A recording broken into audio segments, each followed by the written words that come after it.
It's time to join Chris Hugo and Danny Czerwinski for Mount Vernon Rams Football. From the Ford Square WMIX Sports Mobile Studios, the Landers Collision Center's pregame show starts now. And good evening from Lindenwood University Stadium in Belleville. Chris Hugo and Danny Czerwinski alongside for your Landers Collision Center's pregame show here on WMIX and WMIXSports.com. Of course, tonight the 2-1 Mount Vernon Rams, the 1-2 Althoff Crusaders, as the Rams look to get a big win as we open up South 7 Conference play on an overcast Friday night here in St. Clair County. Good evening once again, Landers Collision Centers, big or small, Landers fixes, and now details them all. Ask about premium detailing. As long as you own your car, next time you have collision repair work done at Landers Collision Centers in Mount Vernon or Salem, big or small, Landers fixes them all. Danny Czerwinski alongside, as aforementioned. Danny, big game here tonight, more so probably for the Mount Vernon Rams in terms of wondering about more how this season is going to go, but of course maybe on paper a bigger game for the Althoff Crusaders as they're a 1-2 team coming in after a tough loss in the closing minutes last week against Mascoutah. And we watched the end of that game, and again, when I'm not a big guy on comparing A played B, played C, so that means A can beat C, but B can't beat either one. It all depends on that night, that given game, of what's going on in the Mount Vernon Rams here tonight. About 30 minutes before kickoff coming on for the pregame. And again, as you mentioned, a bigger game for Althoff. They want to get to 500 heading into Week 5, Week 2 of the South 7. Mount Vernon at 2-1. This is the first of these games that Mount Vernon may not be a favorite in, that if you want to turn the program around and turn a corner, you got to win a game or two or more. That games you're not supposed to. And right here's number one of this season on the list. Oh, it is. And, of course, around the South 7 Conference this week, it's quite the interesting schedule. Of course, same schedule it has been for many years now. The Rams here at Althoff, Carbondale 3-0, travels to 3-0 Centralia, and the Marion Wildcats also here in St. Clair County taking on the Cahokia Comanches here tonight. Kickoff is at 7 o'clock. We'll talk with Jared Shaner, of course, actually just re-airing Saturday's interview last week on the Saturday Sports Show. You can catch that each and every week, Saturday mornings, 8:08 until 10 o'clock. We'll hear Saturday's interview with Coach Jared Shaner. Talk about last week's big win over the Triad Knights and preview tonight's contest with the Althoff Crusaders. This is the Landers Collision Center's pregame show. This is Rams Football from WMIX Sports. People's National Bank has served the communities of Southern Illinois since 1909. People's National Bank's strong roots extend deep in the communities we serve through the local schools, chambers, summer youth programs, charities, businesses, and much more. Whether you are a teacher, farmer, business owner, plant manager, or janitor, People's National Bank has the financial strength and knowledge along with high-quality products and services to help you with your financial needs. People's National Bank, serving Southern Illinois since 1909, member FDIC. Once upon a time, it was nearly impossible to find that perfect blend of luxury and fuel economy. Hi, Roy Schmidt, Chrysler dealer at King City Chrysler Center, Mount Vernon. The 2013 Chrysler 200 sedan provides luxurious options like leather, heated seats, and navigation without the frequent stops at the pump. You will find Uconnect technology that allows for hands-free use of your cell phone, keeping you legal while you talk. The Chrysler 200 doesn't just combine safety with luxury, it keeps you out of trouble. With 0% financing or a total of $3,500 in incentives on the 2013 Chrysler 200, we are guaranteed to find a payment perfect for you. Come see one of our associates at King City Chrysler, 1603 Broadway in Mount Vernon, or shop us online at kingcitychrysler.com. And don't forget our new Express Lane fast oil changes and more for service without an appointment. Back to Mount Vernon Rams Football, powered by Community First Bank of the Heartland. And welcome back to Lindenwood Stadium on your Landers Collision Center's pregame show. Big or small, Landers fixes and now details them all. Call Landers next time you need premium detailing for any size automobile. Landers Collision Centers of Mount Vernon and Salem. 1-888-LANDERS. That's 1-888-LANDERS. Before we can get to the South 7 Conference opener between the Mount Vernon Rams and the Althoff Crusaders, we need to talk with Rams head football coach Jared Shaner. In fact, here is our interview from the Saturday Sports Show, which you can catch every Saturday morning after the 8 o'clock news right here on WMIX 940 and online at WMIXSports.com. I'm going to ask this probably every time. How much sleep did you get last night? I got more than I have been. I think I've been a little worn out, but we're looking at about 5 hours last night. Wow. 5.5. That could be a new record for you. It's pretty good. I'm feeling pretty good today. I can imagine. Big win over the Triad Knights last night. Of course, a win as complete as that, sometimes it's hard to know where to begin, but let's talk about that offensive line last night, paving the way through your first 7 possessions, 7 scores off of those 7 possessions, and it all started up front. It did. Those guys did a great job last night. We came out early, and I knew they would try to adjust to our motion and maybe bring a safety down or be aggressive with the outside linebacker. So we tried to run inside early, and we did. We had great success. Our O-line did a nice job. Graham Hankin ran the ball nice from our fullback spot. So, I think that was key, just coming out and being able to move it inside, and then obviously that opened up some things outside later on too. Speaking of your team, you took the football out of the gate, marched it down the field. I believe your first 2 drives, one was 10 plays, one was 10 plays. You had another one for 12, another one for 11 plays.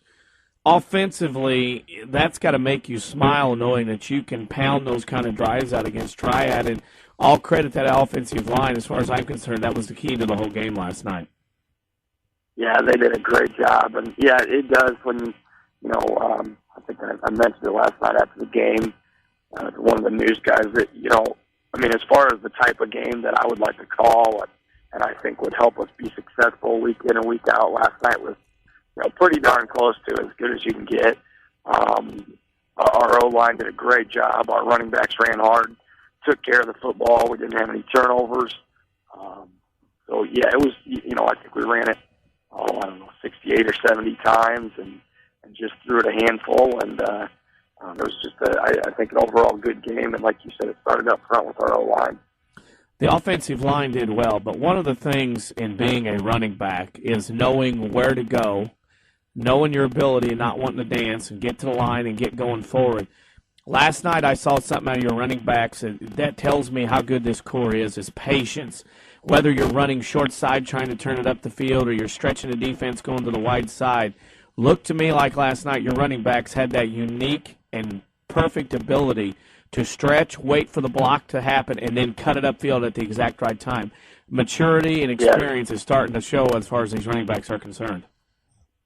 I think so. I think you're exactly right. And, we've got some kids with some natural athletic ability, and then we work on those things too. And, yeah, last night I think one of the most beautiful things for me is you watch, Demontez or CJ or any of our halfbacks, Drew, and one of the newspapers got a great picture of it. We've got our right guard, Josh Borland, pulling around the outside. And obviously our running back is faster than our guard, but in the paper it's just about perfect. Our running back's got his hand on our guard's hip, and he's just letting him lead the way out there. And whatever side the defender chooses, it's going to be wrong. We'll just make a cut off of you. And again, starts with our O-line, but our running backs really did a nice job of that last night. Defensively, now as we mentioned, your team goes up 13-0, and it would be very easy for a team to sit back. That wins haven't been a lot here lately. To sit back, get comfortable, be happy, and Triad comes down with a big play and scores quickly. The mood of the team doesn't change. They keep going. 21. They scored another touchdown, 21-7 at that point. That, to me, was a huge touchdown as far as the psyche, the makeup, and how that game was going to go last night, because it would have been very easy to get up a couple of scores and then roll over knowing, here comes Triad. They beat us 3 years in a row. This team did not do that last night. Yeah, I was very happy about that, and I think, probably in not so many words, that's what I tried to convey on the sideline, too, that, the Triad's a good football program, and their wins haven't come yet this year, but I know they'll get some. And nobody's going to go out and beat Triad 42-0. They're too good for that. So we talked about that on the sideline, and just talked to the fact that 14 points isn't going to win this game. It's going to be a battle all night long, and we need to respond offensively. And I was really happy our kids, like you said, came out and did that. Last night on the other side, after half, it had been very easy again to come out and do, whatever. It seemed to me last night on the other side, Triad runs the option. Your defensive guys, it'd be very easy to leave your spot, leave your position to go ball chase or fake chase is what I call it. Your defense last night stayed home, did their things, and the difference in the game, your defense stayed home, took care of their running game, got off the field so the offense kept back on, whereas their linebackers kept biting on fakes, leaving the middle open. Your defense played very well also last night. Yeah, in the second half, I was pretty happy with them. We made a couple of adjustments at halftime. Coaches got together, and they scored 7 in the second half, and you do that each half of the game. If you're giving up 14 points, those are really good stats on the defensive side of the ball. So we gave up a couple long plays that we'd like to maybe get back and tackle a little bit better. But overall, like you said, second half we came out defensively and got the stops that ultimately were the deciding factor in the game. Of course, as we look ahead now to the Althoff Crusaders on the road this coming Friday night, they come off of a come-from-behind loss to the Mascoutah Indians, a team that you guys just beat in Week 2. And I know you can't look at comparative scores and things like that in football, at least I don't like to. But having seen that and having watched that game last night after the end of our game, it certainly would appear more so now that the Rams have a much better chance against the Althoff Crusaders. Well, yeah, like you said, in high school sports, I think in general, but definitely in terms of football, you can't compare scores. For one reason, they're 17-year-old kids, and sometimes you get their best effort on Friday nights, and sometimes you don't, and there's other things going on, and sometimes it's matchups. Sometimes what you do offensively is good against a team's defense, or vice versa. But, I guess it sure feels better than waking up and seeing that, Althoff rolled them by 50. So I haven't had a chance to watch all the film yet. We'll start doing that today and, kind of come up with a game plan and see what we think our best options against them are. We actually have seen more film than you have at this point because we were watching in the press box. Probably have, yeah. We stayed here late last night and worked on some of our film and watched some things, but haven't had a chance to see the Crusaders yet. And looking into that game and getting the win like you did last night, the mood of the team, it's got to be a little different down there right now knowing, hey, we just beat Mascoutah and Triad. Heading on the road, is there a theme or a mood right now with this team? I know you haven't seen them yet this morning probably, but is there a theme like, hey, you know what, we can get this done as a group. There's no reason why we can't have this season what we want. Well, I think so. Kids are getting ready to come in here in a few minutes, and I feel like that's going to be, maybe the thing that we take from this week forward is just the confidence. I think going in, we felt like we could be a good team this season. After the game last night, I addressed the kids and said, hey, it feels great. We played a nice game tonight, but, going into the year, our goal wasn't to win 2 games. So I think if we can take that into each game this week, and we still, in my opinion, we still approach it. We have not been very successful the last couple of years, and we've got to approach it. We're the underdog in every game, but we also know that we have some confidence and we have the ability to play with anybody left on our schedule. So I think you're going to see our kids come out, this coming week excited and hungry, and it's our conference season now. So I think that's huge for us. As if it being the South 7 Conference season wasn't big enough, is the fact that even though it was 2A, Althoff last year finished as the 2A runner-up, is that something you can use to kind of add another chip to the shoulder of your football team? Well, I think so. They're a good football program, and obviously had a lot of success last year. Coming back, they bring back quite a few guys on the offensive side of the ball, and I definitely think that's an angle we can use. And regardless of wins and losses this year, I think, hey, they've been better than us the last couple of years, and until we go out on the field and prove it against them, I said again, we're the underdogs, and we'll go in there and hopefully start our conference season with a win. How sweet that would be on Friday night, of course, and the Althoff Crusaders on the road on the Candy Cane Field up there at Lindenwood University, Belleville, the former Township Stadium. But I believe it's WMIX Sports social media question time, and I have no idea what it is. I picked this one last Sunday night watching the Cowboys and Giants, so I've already got you probably going about 8 different directions. But this week's question is, Carrie Underwood replaced Faith Hill to sing the opening theme of NBC Sunday Night Football. So our question this week is, who would you pick to sing the NBC Sunday Night Football theme. Do I go with those two or just in general? If you're happy with Carrie Underwood, you can go with that or others or Anybody. previous. It's your choice. Or you're the executive producer for that show now. Well, I got to tell you, I'm completely out of my element. I was still having a coaches meeting, so I didn't get to see the beginning of the Sunday night game last week. And while I do enjoy music, it's definitely not my forte. So I would have to defer to my vice president, executive director, and let them make call on that one. Is that right? Any music group or person that you would like, that you listen to, that you would pick? Well, I just don't know that the anthem or the beginning of the game would be good. I'm kind of right now. I'm in a little bit of a phase of kind of a Bob Dylan folksy type. There you go. And I don't know if you could pull that off for the beginning of Sunday Night Football. I'll tell you what, all it's been is Faith Hill and Carrie Underwood ripping off Joan Jett so far, so I don't know that Bob Dylan would be that much of a... I think that would be fine. Shaner, congratulations, 2-1. This is huge in terms, in my opinion, for the community. Of course, it's been since 2008 since it's been above 500, so congratulations for that. Congratulations to the kids, and hopefully keep it going on Friday night against the Crusaders. Absolutely. Thanks a lot for having me on, guys. Of course, that was Mount Vernon Rams head football coach Jared Shaner talking a lot about last week's win over Triad. 48-21 was the final in that one. And then, of course, talking about what we knew at the time about the Althoff Crusaders here tonight from Lindenwood University in Belleville. We need to take another break here on your Landers Collision Center's pregame show. When we come back, we'll dissect this matchup between the Mount Vernon Rams and the Althoff Crusaders. This is your South 7 Conference opener for 2013. The 2-1 Rams, the 1-2 Crusaders. This is Rams football powered by Community First. Hi, this is Joe David Cummins, president of Community First Bank. Now is a great time to move your account to Community First Bank. With our new One Account offering the highest interest rate in the market, free checking, and CD specials delivered by people you know and trust, why would you not bank with the market leader in Jefferson County? We offer 5 locations with 7 ATMs and have been serving the Jefferson County market since 1906. Stop in and see why our bank is the fastest growing bank in Jefferson County. Community First Bank. Welcome back to Personal Banking. Member FDIC.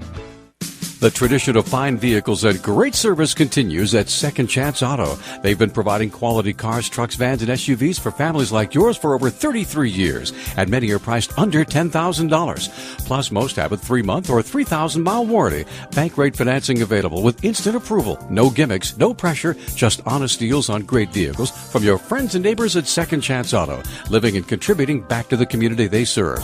Located on Route 142 East in Mount Vernon, call 244-4582. Expensive to get back into shape? Not anymore. Rend Lake College's new fitness center is only $53 per semester. They've also thought of everything with universal machines, free weights, treadmills with dedicated TV screens, ellipticals, and more. Qualified dance instructors are also available. Or go at your own pace with DVDs that can be used in the exercise room. Best of all, it's open 7 days a week. Check out the Rend Lake College Fitness Center in the Marketplace off Potomac Boulevard in Mount Vernon. Or log on to rendlakecollege.edu/fit center. Find us on Facebook. This is Rams Football from WMIX Sports. And we welcome you back in the Lindenwood University Stadium here in Belleville. The Mount Vernon Rams and the Althoff Crusaders open up South 7 Conference play here tonight. It should be a beautiful night for high school football now that the rain has left the area. Wonderful evening. In fact, it's clearing off to the west as we sit here at the football field. Of course, located on the old campus of Belleville West High School. They've renovated many of the buildings, used many of the same facilities, and a little bit of renovation for those of you that are here or maybe watching wondering, wait a minute, where's the school? Well, the press box is now on the north side. It used to be about, 60 yards long on the south side right near the railroad tracks. After renovation, there is no seating on that side.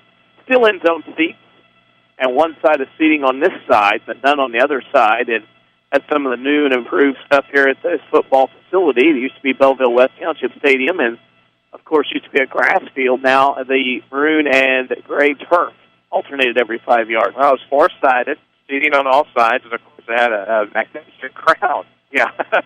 I mean, that's probably the most understated part about it when we think of the old Township Stadium. But they've done a magnificent job, and, of course, if you're watching online at WMIXsports.com, you take a look at what we like to call the candy cane turf.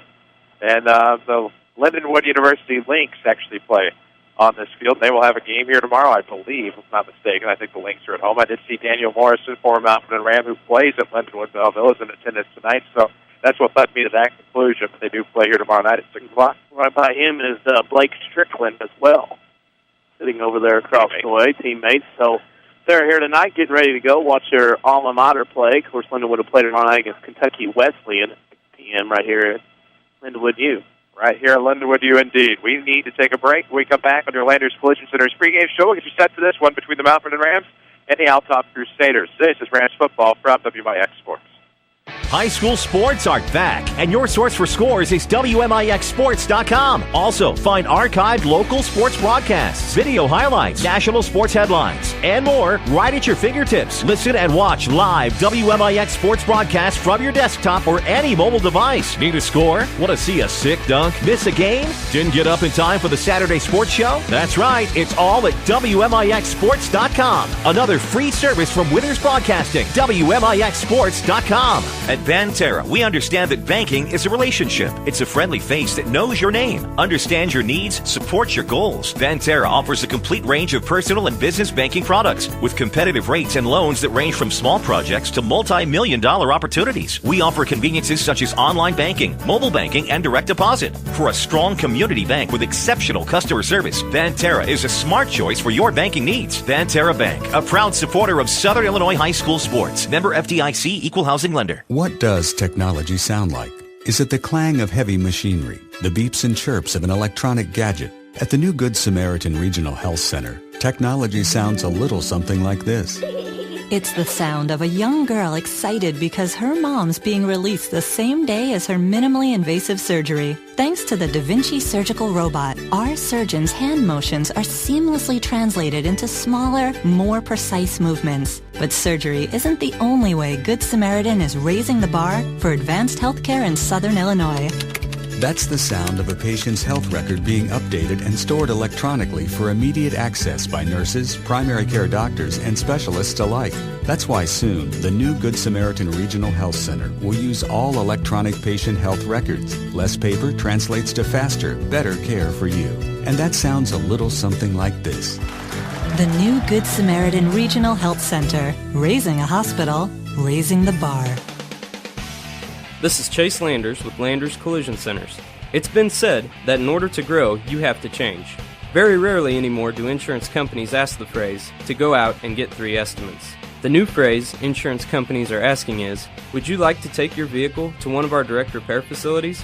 This is a way for your insurance company and collision repair center to help relieve the stress you may have from your unfortunate incident. And, as Landers Collision Centers has adapted to this forever-changing industry, we are extremely happy to announce that we are a direct repair facility for over 10 different insurance companies. It's likely that one of them is yours. From dealing with your insurance company, setting you up with a rental vehicle, lifetime warranty on repairs, and of course, Landers Free, lifetime detailing for qualified customers, Landers Collision Centers literally takes the stress from your incident and turns it back into a shiny new ride for you to enjoy again. Landers is here for you whenever you need us. Big or small, Landers fixes them all. 1-888-LANDERS. That's 1-888-LANDERS. Back to Mount Vernon Rams football, powered by Community First Bank of the Heartland. And we're looking back on WMIX and WMIXsports.com. Chris Hugo with Kenny Czerwinski alongside as the Mount Vernon Rams to travel to Belleville to take on the Althoff Crusaders. Of course, we'll get your Central Christian Church starting lineups here in just a moment. Landers Collision Centers, baseball, Landers fixes, and now details them all as they continue to expand in Mount Vernon and Salem. So glad to have you with us tonight.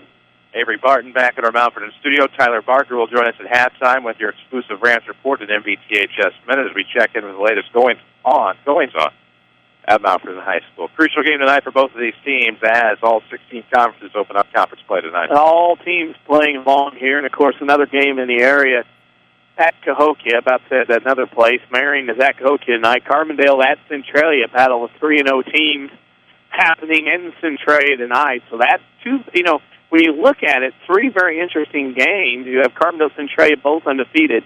Marion trying to find their way. Cahokia looking for a win. And then, of course, this one here, where Althoff looking to get back on the winning ways after stubbing their toe here last week, and Mount Vernon trying to keep their momentum after a 2-1 start.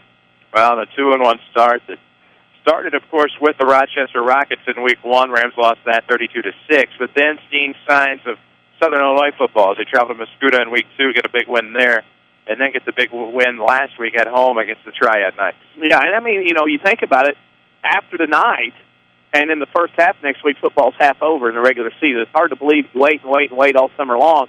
And now it's already a third done. This is week 4. Next week, you're over halfway home to the 9-week schedule regular season. And it's starting to feel a little bit like fall. This is the last full weekend or last weekend of summer. Fall comes in on Sunday. So lots of things changing around here. Maybe the Rams changing their luck against Althoff. They've lost their last 4, being outscored by a total of 173-38 against Althoff. So Mount Vernon looking for some changing of luck as they come to a renovated Lindenwood University in the old Belvitt Township football field. Looking for a change. Haven't been here in 4 years. Last time we were here, it was at Belleville East High School. Of course, the story tonight is the Mount Vernon Rams would happen to get a win, would still probably be with Althoff quarterback Eric Mertens, who is looking to break the career passing mark here at Althoff High School. Of course, Dale Fink, who we all remember from earlier in this, not this decade, but earlier in this millennium, of course, went on to some success, I believe, at Sacred Heart University somewhere in New England. But Dale Fink pretty well held all the passing marks at one time, and now Mr. Mertens, who's been a 3-year starter, is looking to take over. Yeah, his quarterback rating right now for 3 games is 100.4. 61 of 108, 798 yards, 9 touchdowns. I mean, he has done some damage and done some different things. And the thing you got to look at, too, is he's got guys he can throw to. Keenan Young, Luke Frazier, all guys that come to your mind, also Dennis Jackson and Austin Mueller. That's a pass-first offense, and again, this is what Belleville Althoff likes to do. Use it last year for the state championship run in 2A, are using it more this year because running the football for them has been a struggle at times. Well, it has been a struggle indeed, and again, we watched that game last week. After our game wrapped up, as one of the first ones done in the region, so we got to see most of the stretch of that game from Lindenwood University Stadium a week ago, and you saw some flaws in Althoff defensively that the Rams could benefit from tonight. Yeah, and as I said, you and I got to see several minutes of that football game as Lane Kiffin comes through the press box. And, when we watched the last 6, 7, 8 minutes of Althoff and Mascuda last week, we did notice that, Mascuda was able to run the football up the field. Now you're thinking, well, they only scored 7 on Mount Vernon. That's one of those things I don't like to look at, but there are some definite things here that Mount Vernon can take advantage of. I think Althoff talked in the local newspaper today about understanding it's going to be a physical football game. When you've already got a team talking to themselves and to everybody, this is going to be physical, we got to do some things differently, it's in their head already. And if Mount Vernon could be physical early and maybe get after them a little bit, that would be something. And but if you let Althoff race up and down the field passing the ball, you're going to have some trouble. My next question is that a real Triple H sledgehammer or not? Again, well, you remember that old debate back in the day? That there's a sledgehammer they brought out with here at Althoff, and I wonder if it's a sign of hard work, and you wonder if it was a real sledgehammer. I see it over there now. It's being held. Could be the Peter Gabriel variety. Well, it could be. It seems to be pretty real there, what he's carrying around. I don't know. Off topic, they carry sledgehammer out. No doubt about that. Of course, here on the Landers Collision Center Spring Game Show, big or small, Landers fixes them all. We can take one more break. We'll come back and set for kickoff here from Lindenwood University Stadium. This is Rams Football from WMIX Sports. Protect yourself and the ones you love by getting a flu shot at the Medicine Shop Pharmacy. It's the smart and healthy thing to do. Just walk right in. No appointment is necessary, and no prescription from your doctor is required. The shot is no cost to Medicare primary beneficiaries with Part B. Here's pharmacist and pharmacy owner Eric Black. We have a seasonal flu shot event, which is not just one day, but usually 4 or 5 days that we schedule nurses to come in and give shots. I can also give shots to anybody who can't make those specific days, for example. The Medicine Shop is also offering flu shot clinics. Here are the dates. Get your flu vaccine between 9 a.m. and 6 p.m. on Tuesday, September 24th, and Thursday, October 3rd, Monday, October 7th, and Tuesday, October 8th. If you're homebound, every effort will be made to schedule a home visit. Call us if you require the service. The Medicine Shop Pharmacy, 2339 Broadway in Mount Vernon, or call 618-242-8776. Follow us on Twitter at WMIX Sports. This is Rams Football from WMIX Sports. There you go. Chris Hugo with Danny Czerwinski alongside. Glad to be here with you in St. Clair County as the Mount Vernon Rams prepare to battle the Althoff Crusaders. It's now 7 conference play. Of course, we'll get you the Rams defensive starters as they will kick off to start the game. Back to return it for the Crusaders. It looks to be number 1, Keenan Young, and, of course, the near man. We'll get his name in just a moment. I am blocked. So, Gillespie's on to kick off. Here it is. It's going to be a scooper to the near side now. Without a doubt, it's going to be out of bounds. Yep, on this hard turf. Actually, out on the field before the game, it's rather a nice turf. Very spongy.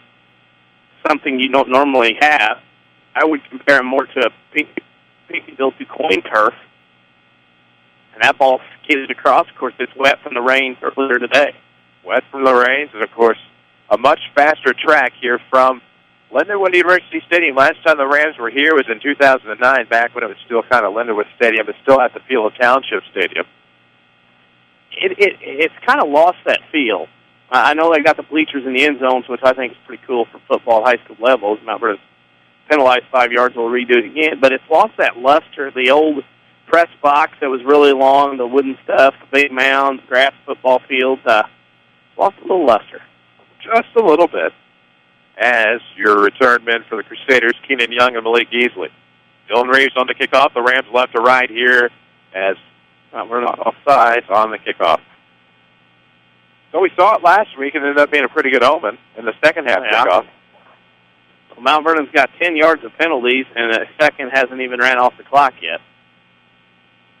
And right now, you're just letting Mertens licking his chops over here going, boy, I'm going to have field position here. So we'll move it back 5 more. Instead of kicking from the 40, you kick from the 30. So, not so much back now to return, of course. Malik Easley on the near side, and the far man will be Keenan Young.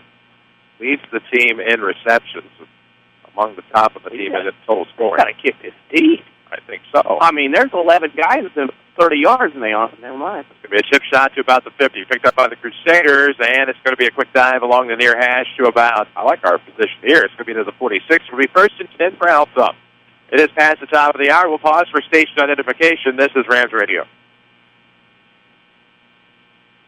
Watch online at WMIXsports.com or crank us up on WMIX Mount Vernon, a free service from Withers Broadcasting. There you go. Here we are. Hugo with Danny Czerwinski alongside out of the shotgun. For Eric Mertens, who is ever so close to the career passing mark, needs 62 yards tonight. 11:56 to go in the first quarter. Just underway here from Lindenwood University Stadium. No score on the clock. It'll be out of the shotgun. Single back set. Your back looks to be Malik Easley. He'll get the first carry, runs off tackle, gets a couple yards to the play as he's down to about the 44-yard line. It'll be 2nd and 8 here for the Crusaders at the 11:46 mark. Althoff quickly will go to snap up the center. Then they'll line up. Take a look at the play. There you go. Mertens looking to roll to the right side. Pass is complete. Dual tackle there by the Rams. Jacob Williamson and Andrew Heiner. Pass complete. And just past the 40 at about the 38. I believe that to have been, I think it was Mueller. That's who I thought it was. Austin Mueller. 5'10", 145 pounds. Class of 2014. That means he's a senior this year. Single back, quick math, shotgun set. It's going to be a handoff to Easley. Looking to roll up the right side. Misses the tackle for Tyler Knudsen. Up that right side. Had his arms wrapped around him, but Easley used a bit of a speed burst there to get first down yardage. It'll be a gain of about 3. It'll be 1st and 10 for Althoff with 11:05 to play here in the scoreless first quarter. Quit trying to catch me off guard with your math work there. And Mount Vernon missed 2 tackles. One in the backfield, one at the line of scrimmage. We're going to split off Keenan Young to the right. Then 3 to the left side. Rolling around the pass here to the left is Mertens. Looking off the left side. It's going to be complete. Connected with Colin McClellan, who gets past the 20 inside the red zone at about the 18. It'll be a gain of about 17 through the air. It'll be 1st and 10 for the Crusaders as the chains continue to move. Easy. And there was just a drop into the second read. Check down to number 2. Easy catch. Empty backfield out of the shotgun. One on the left. Rest on the right side. I thought I heard a whistle blow play dead, and there is a flag on the far sideline. So obviously, with 10:47 to play here in the first, it's still a scoreless ball game. It's also threatening inside Rams territory here at the 18. Thing about Mertens, being a veteran, he can get up there and he can do some things as a veteran quarterback. He can get up and read defenses, check out of things that they let him. He's got that ability. Runs out of the shotgun, single back set. It will be the halfback delay as Easley's not going to get much on this one. Schubert in on the tackle. That's going to be a loss. About 2, I'd say. It was 1st and 15 on the penalty. This will bring up 2nd and well long with 10:20 to play in the first quarter. No score. Always bank on your hometown team. Community First Bank, home with a one account featuring free checking and high-yield interest. Member FDIC. Now the shotgun, the quarterback Mertens looking to the right side. Nice completion there to Keenan Young. On the far side, got past the original line of scrimmage, back inside the 20-yard line at about the 16. That'll be a gain of about 8. 3 for 3 right now on passing is Mertens. Mr. Accuracy, I'd say. He'll empty out the backfield again, send easily into the left slot. Split to the right, he's going to have the rest on the left. Mertens looking to roll to the left side to pass. That is going to be complete just outside the goal line. It looks like the Rams will force out of bounds at about the 2, as that looked to be trailing. Or that's the wrong number. Absolutely devilish to read. Your number 11 who was 11. I was way off. 2 catches for 29 yards already from McClellan, and that's the third first down as they have first and inches. First and goal for the Crusaders from the half-yard line. Mertens will be under center for this, and it's going to be a handoff easily, running off tackle at the right side. And the Rams, looks like Tyler Knudsen will get a nice stop on the near hash. So it'll be second and goal now at the 9:32 mark of this first quarter. No score yet. Nothing up the middle for Althoff. That was something last week they couldn't run either. Quickly in with plays. Almost like a fast break offense. Trying to get it done in a hurry is what they're trying to do. Get that first 6 on the board. 9:18 to play in the first quarter. Second and goal from the 1-yard line. Ball spotted on the near hash. Quarterback Mertens will be under center. Went to the right. It's going to be pitch out to the outside. This will be number 3. Dennis Jackson's throwing into the far corner. And it'll be 6-0 Althoff with no flags. Whew. That didn't take long. That is one of those good morning, good afternoon, good night. It was Jackson's a 3-yard run. Here in the first quarter with 9:06 to play. We'll await the point after attempt for Althoff. I would assume Donovan Gagin's still the kicker here for Althoff. Yep, had a 27-yard field goal in recent weeks.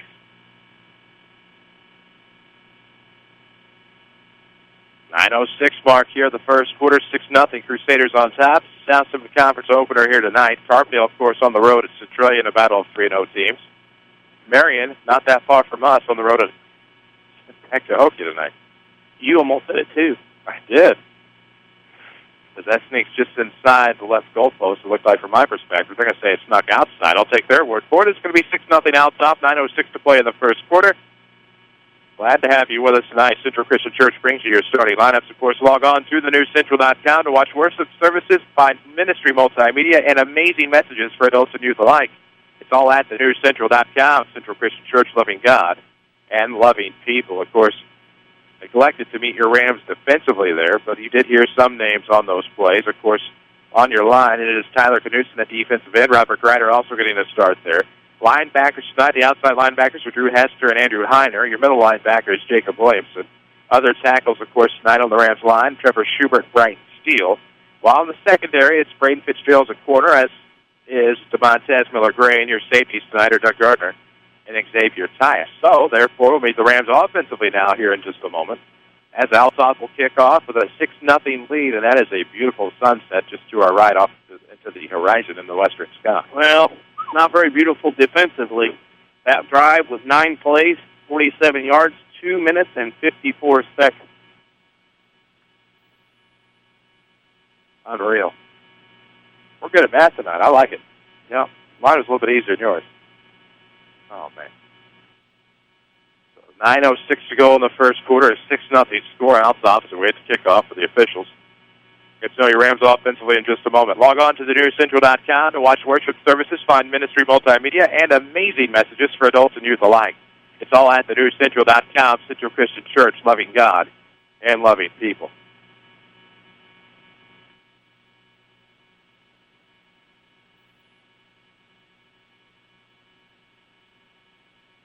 Scoreboard updates throughout the night as the rest of the conferences catch up and get into conference play. Some of your closed conference and 8-team conferences, of course, have already been in conference play. Here comes the kickoff gauge, and it's going to be picked up by whom? Looks like Doug Gardner at about the 31. Gets to the near hash. Inside the 35, looking to break to the 40, but he's pulled down at about the 36. Maybe the 37. It'll be 1st and 10 for the Rams. Offensively tonight, quarterback Dylan Reeves will have Demontez Miller-Gray, C.J. Lloyd as his running backs, Graham Hinkin as a fullback. Jacoby Marshall and Doug Gardner will be the wide receivers tonight, while on your line, a very good offensive line. Your left guard will be Alex Hopkins. Your right guard will be Josh Borland. Left tackle will be London Marler. And right tackle Eli Phillips. And, of course, the man who gets to the line first is your center, number 66, Tyler Bradley. At the 9:01 mark of the first quarter, 6-0 Althoff. Rams are going to change that here. They'll split off Marshall to the right. Doug Gardner will be to the left. Your quarterback, Reeves, will be under center. Here comes the first play of the night for the Rams. It's going to be a quarterback keeper as Reeves comes right off of the near hash. Doesn't get very much. Gets to about the 38 if lucky. It'll be a gain of 1. It'll bring up 2nd and 9. Not much there. Very aggressive Althoff defense that time. We're in the WMIX Sports Mobile Studios, driven by Ford Square, 1501 Broadway in Mount Vernon. Check out the incentives on the all-new remaining 2013 Ford Fusion, Ford Fiesta, Ford Focus. There's some great MPG for you. For the gas mileage conscious at Ford Square, view them online at FordSquare.com. Same set here for the Rams. A couple of wingbacks. There'll be Miller-Gray, and, of course, on the left side, it'll be C.J. Lloyd. Fullback is Hemken. With the quarterback Reeves under center, it's going to be a sweep from the near side for C.J. Lloyd, and he is going to be pulled down. Looks like he might break away from it. Had a nice block set for him about the 39, but that's going to be a no gain or loss of 1 here. It'll bring up 3rd down. Pursuit from the backside on a drag down, and the Rams gained nothing. Little different look to this Althoff defense than what we've seen last week against Mascoutah. A little more fire in their belly to start with. It is a 6-0 score. Althoff on top.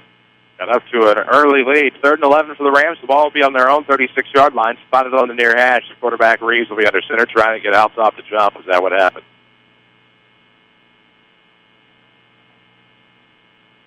Jared Shaner was upset about something on the previous play as Althoff penalized 5 yards, so they have 10, just like Mount Vernon in this first quarter. He was upset about something. I don't know if he saw a hold, maybe a horse collar, whatever he saw after the previous play. He was not happy. 7:39 to go here in the opening quarter. Rams trailing 6-0. It'll be 3rd and 6 on the offside penalty. Split to the right, Marshall. Split to the left, it'll be Doug Gardner. Under center, of course, the quarterback Clayton Reeves. Great viewpoint from here on the candy cane surf. Reeves looking to pass to the right side. It's going to be complete to Jacoby. It dives to about midfield, stays on his feet, though, so not a dive. We're just able to grip out of the tackle there, and it was a good play by Dennis Jackson, just going to bring him down. It'll be a 1st down for the Rams for the area play. Quite a bit of game here. 13, looks like. Spot is going to be past midfield.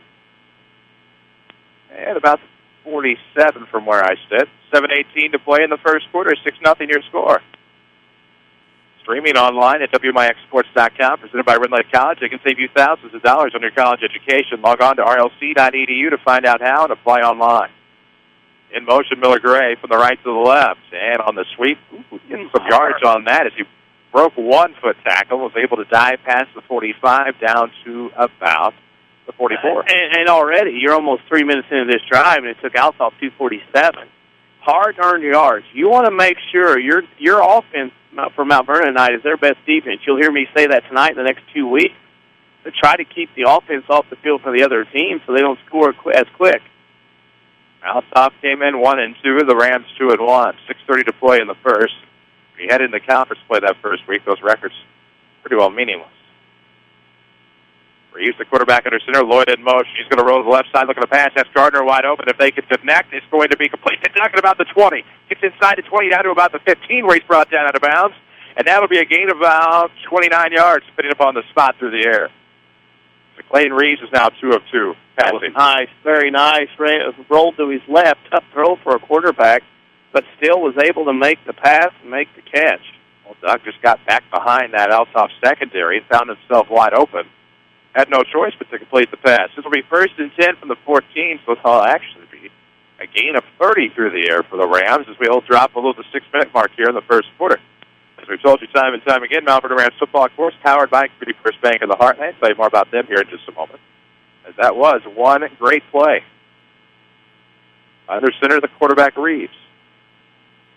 Had some trouble on the handoff where he's able to keep it himself. Broke a tackle trying to get back in between the hashes as he tumbles, it looks like, maybe to about the 5 using the color scheme of the field. That was a big play there by Reeves. He actually had the handoff basically 99% the gut of the running back. Went in and pulled that baby out because he saw he read the zone on that option that you talk about, the read option in the NFL you're hearing a lot about lately. took that football and ran it up the middle where they weren't and got 9 yards. Great read there by Mr. Reed. Make sure make your own great play when you open a Community First Bank free high-yield checking account that earns cash back. Just ask for one. Member FDIC. 2nd and 1 for the Rams from the Althoff 5 on the far hash. We're going to have a penalty here, maybe illegal motion. Yeah, Mount Vernon jumped. 5:08 to go here in the first quarter. Still 6-0 your score. Althoff on top as they got the early lead. Eric Mertens, of course, trying to break that passing yardage mark here at Althoff. Thought he graduated last year. That's one of those kids that feels like he's been around for a while. And not sure what their Hall of Fame situation is here, but definitely will go in it.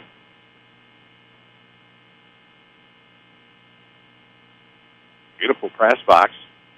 Great facility here at Lindenwood University. Reeves, the quarterback under center. Lloyd in motion. It's going to be a sweep up the right side. Can Lloyd get to the outside, past the 10? It's a loss at this point. Dives in. Inside the 5, maybe. We'll see if he gets a couple. About 5. Based on the yardage marker and the official far away. The thing with the press box, you're right on top of everything. So when they get to the corners, at least toward the west, a little tougher to see on the corner closest to us. So it'll be 3rd and 2 at the 6. The Rams can get a first down without scoring. So the ball will be spotted on the near hash. 3rd and 2 to go here for the Rams. Quarterback Reeves under center, same personnel. The starters are in. It'll be Reeves dialing up his own number on the right side. Looks like he'll scamper in for the score. So just like it has been every other week since the Rams have started winning, I guess the past 2 weeks, the first score comes from Dylan Reeves. Dylan Reeves with a touchdown gives the Rams, gets tied back up. So Dylan will see now about the point after attempt, tied at 6 with 4:39 to play. We'll get you some scores here in just a moment. Presented by Tony Wilt, who is glad to help your family with all of their insurance needs. Give his office a call. Find him on the web at TonyWilt.com or look for the White State Farm Jeep around town. Of course, we'll keep you updated on the Twitterverse. You can give us a follow at WMIX Sports. Will you be number 1,000? We'll find out. The kick is up. Looks like it was splitting the uprights, and it is good. So the Rams will take a 7-6 lead. Look how crucial the point after was.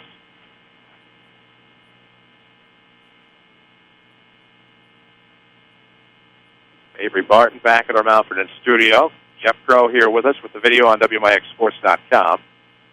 Danny Czerwinski alongside. I'm Chris Hugo. We're your WMIX Sports team tonight. Tyler Barker will join us at the half for your Rams report and your MVTHS Minute. Phew. But the sun has set here in Belleville. And now the Rams are on top 7-6 with 4:39 to play in the first quarter. So 2 minutes and 54 seconds was the Crusader drive. Yep. The Rams went 8 plays, 4 minutes, 27 seconds, 63 yards. So had to go further.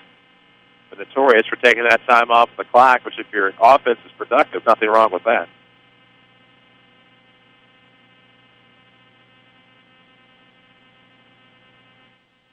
It will be Dylan Reeves on to kick off. Back to return, I would assume that they're going to stick with Easley on the near side. And Keenan Young, far man, at about the 5th, make that the 25.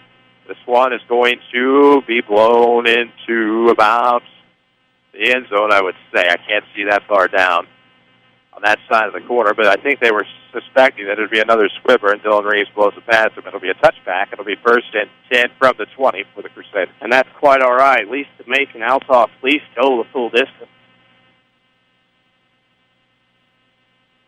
You don't have to go the full distance to find a Community First Bank in the heartland in Jefferson County. They have 5 Jefferson County branches in responsive quality service for all of your accounts. Community First Bank would like to be the first to say, welcome back to Personal Banking, member FDIC. 4:39 to go here in the first quarter. 1st and 10 for the Crusaders. Down the shotgun as the quarterback Martin split the left side. That is going to be McClellan. On the right, it looks like that is going to be Young, Mueller, and company. The back is going to be Malik Easley. Here comes snaps. Could be handoff up the right side. Goes Malik Easley, trying to break to the outside. But got tripped up there on a dive. It looks like, I thought quarterback Braden Fitzgerald made the initial contact for the tackle. If anything, it's going to be maybe a gain of a half yard. It'll be 2nd and about 10. Not much there on that side, and Althoff came quickly up to the line. Good job by the secondary to get in on the running play. 4:16, the clock will roll here in the first. Rams on top, 7-6 over the Crusaders here on the road. Mertens looking at the pass to the near side. He's got to look out. Ooh, shakes some contact. Defender gets back up. He'll be brought down. Could be a dangerous play. Demontez Miller-Gray can't get there in time. On a pass intended for Luke Frazier on the near side past midfield. Falls incomplete. Clock stops at 4:04, and it's going to be 3rd and 10. Little pressure that time. Mr. Mertens did not like that. Ryder got the pressure in on that, missed the sack, and then came back and ended up bringing him down anyway as he threw the football. Good patience and good aggressiveness there for Robert Ryder. 4:04 mark out of the first quarter. 7-6 Rams on top. A big 3rd down here, and you hate to call it that this early in the ball game, but man, it really is. Mertens back to pass out of the shotgun. Look at the left side. It's going to be complete to Frazier on the dive. Somebody needs to touch him as he gets to midfield. It'll be actually to the 49 for a gain of 29. Wow. Frazier has good hands. Yeah. Can't count on a drop here from these Crusaders. And it was right on the horn. There was no doubt he was making that catch the way it was thrown out there. Out of the shotgun, one on the left, everybody else on the right. As Mertens going to roll to the right side where he has a little bit of extra protection. This one is going to be complete up that right side, possibly Mueller as he gets inside the 30, push out of bounds right at about the 24-yard line. As that was also Mueller on the completion. He has to be getting close to that record. He's getting there. Moving right on up, as they say. So the passing yardage has carried Althoff thus far and has carried them just outside the red zone. On the 23-yard line, ball will be spotted on the far hash. Frazier in motion, actually just trying to get his position on the outside. A little bit of pistol here. And we will probably have a false start on the Crusaders if I had to make an indication, an early guess. Sloppy game so far, lots of penalties. So I'll make it 1st and 15. That'll slow Althoff down just for a bit. We'll get you some scores from around the region here in just a moment. Stay up to date on Twitter at WMIX Sports. Plenty of information on Facebook in terms of some fundraisers that are going on this weekend and into next week, into the week after that. That's going to be a handoff, putting the head down Dennis Jackson as he rolls right up the cut along the far hash, gets down to about the 25. They give it to about the 24 to be a gain of 4, and to bring up 2nd at about 11 here for Althoff. The clock will drop below 3:30. They don't take their time getting down the field nor getting plays in. They go quick. So Mertens showing signs of going under center. That's what they're going to do out of the eye. It'll be play action as he rolls to the near side. Looking for a receiver, has a man deep in the end zone. Ray Fitzgerald's looking to get on the play, but at a high disadvantage. That's going to be complete to Luke Frazier for a 24-yard touchdown. Height, that's all it was. Ball stayed up, and when you have a taller wide receiver over a corner, it's not anything but height and athleticism that wins out. Gave it his all, but Frazier just kind of reached up and took it. That's going to be a touchdown for the Crusaders to make it 12-7 point after attempt is pending.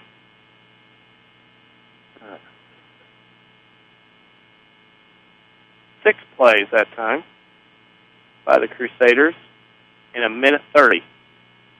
As they're going to go for 2 here, but slipping at about the 7 was Dennis Jackson, the senior running back. So to remain 12-7 with 3:09 to play here in the first quarter. Of course, when you're looking for screen-printed T-shirts, hoodies, hats, or bags, seek out Winning Edge online at winningedgeusa.com, serving Jefferson County and all of Southern Illinois. Scores are starting to roll in, so quite a few games reaching into the first quarter. Check on those here in just a moment. As we're near the bottom of the 7 o'clock hour, so glad you can join us here on WMIX, online at WMIXsports.com. Scoreboard here at Lindenwood Stadium is right across from the press box now, so not your typical scoreboard, but I like that they have the play clocks. They have the game clock on top of the play clock. Many schools just now getting into the play clock era. Of course, Lindenwood Belleville is an NAIA institution. Some schools in the area of the NAIA level, such as McKendree, have made the jump up to NCAA status. I believe McMurray and Jacksonville still NAIA. As we wait the gauge and kickoff, back to return, it looks like.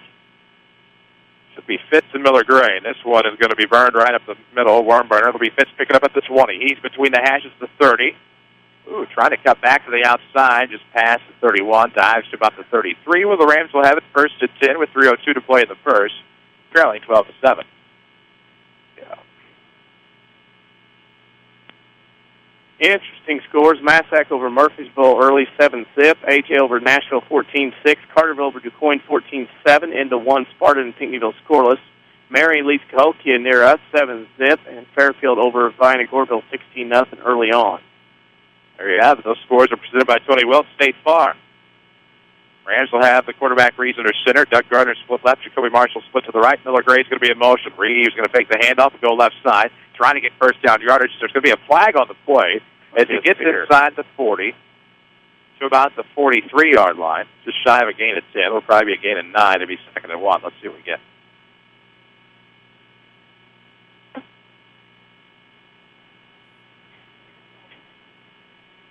Here's some cowbells in attendance. And that on Althoff, yeah. Looked like a spear to me is what it looked like. Oh, it'll be 1st and 10 for the Rams. They'll get the first down on the penalty. On their own 47-yard line on the far hash, 2:56 to play in the first quarter. 12-7 is the offside lead, but Rams looking to change that. Plenty of time here in the first half. Rams' last drive was just a little over 4 minutes. We'll see if they can make something happen here. Same personnel, same running backs. Miller-Gray, C.J. Lloyd. It's going to be Demontez in motion, trying to get to the outside on the left. Ooh, shakes a tackle at the 50. He's going to be pulled out of bounds at about the 45. Let's see where they spot the football. It'll actually be about the 44. So it'll be a gain of about 7. It'll be 2nd and 3.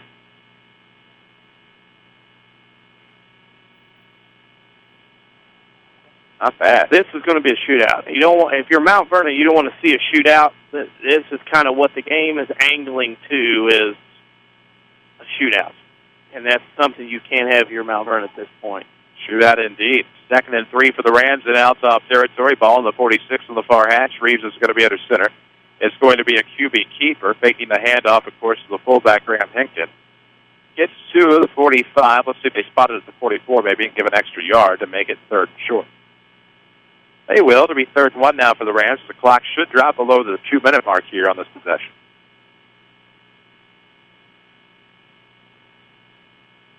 Quite a few interesting games going on tonight. Some tomorrow, of course, in the Southwestern Conference. Other than that, of course, what we call the Big Three, I don't believe there to be any Saturday action. As it'll be a quarterback keeper on this one, trying for the QB sneak. Let's see if Reeves gets the necessary yardage with 1:50 to go in the first quarter. Just went up that near hash off tackle. Looks like he got first down yardage. Should be. Oh, didn't get a favorable spot. Chris Hugo not happy with the spot. All right. 1:30 to play. It'll be 4th and short, and I have a feeling the Rams are going to burn a timeout here. Somebody would. Or no. Oh. Keep rolling. Oh, going to bring the chains out. Yeah, I think you got to ask for measurement. That's not a very good spot. I know we're on the road and all that, but, Let's see. It's going to be close. Zoomed in on WMIXsports.com, and from our angle, it looks just a bit short, but it's going to be a first down. Yeah, the referee didn't want to measure for some reason. Decided to at that point. 5th first down for the Rams. Were they 2 of 2 on 3rd downs? Yep, so far. One was a passing play. This was a short run by the quarterback to pick up the first down. 1:29 to play in the first quarter. 12-7 your score. Rams trailing, but both teams have scored on each possession. Of course, the Rams have had just the one possession thus far. This is number 2. Quarterback Reeves will be under center. A couple of wing backs, same personnel, same formation, other than it'll be tied on the right side. This is going to be a carry by Demontez Miller-Gray. Breaks the tackle in the backfield. Able to slip along that sideline as he cuts back. Ooh, trying to cut back toward the far hash. Gets pulled down at about the 30-yard line, so that'll be a gain of about 12. It'll be 1st and 10 for the House. The defenses are non-existent. Neither team can make a play, make a tackle. Our yards are everywhere. I mean, it's unbelievable, just the lack of hitting, tackling, and whatnot that we are seeing out here right now. Bottom of the hour on WMIX, Mount Vernon, a free service from Withers Broadcasting, worldwide at WMIX94.com.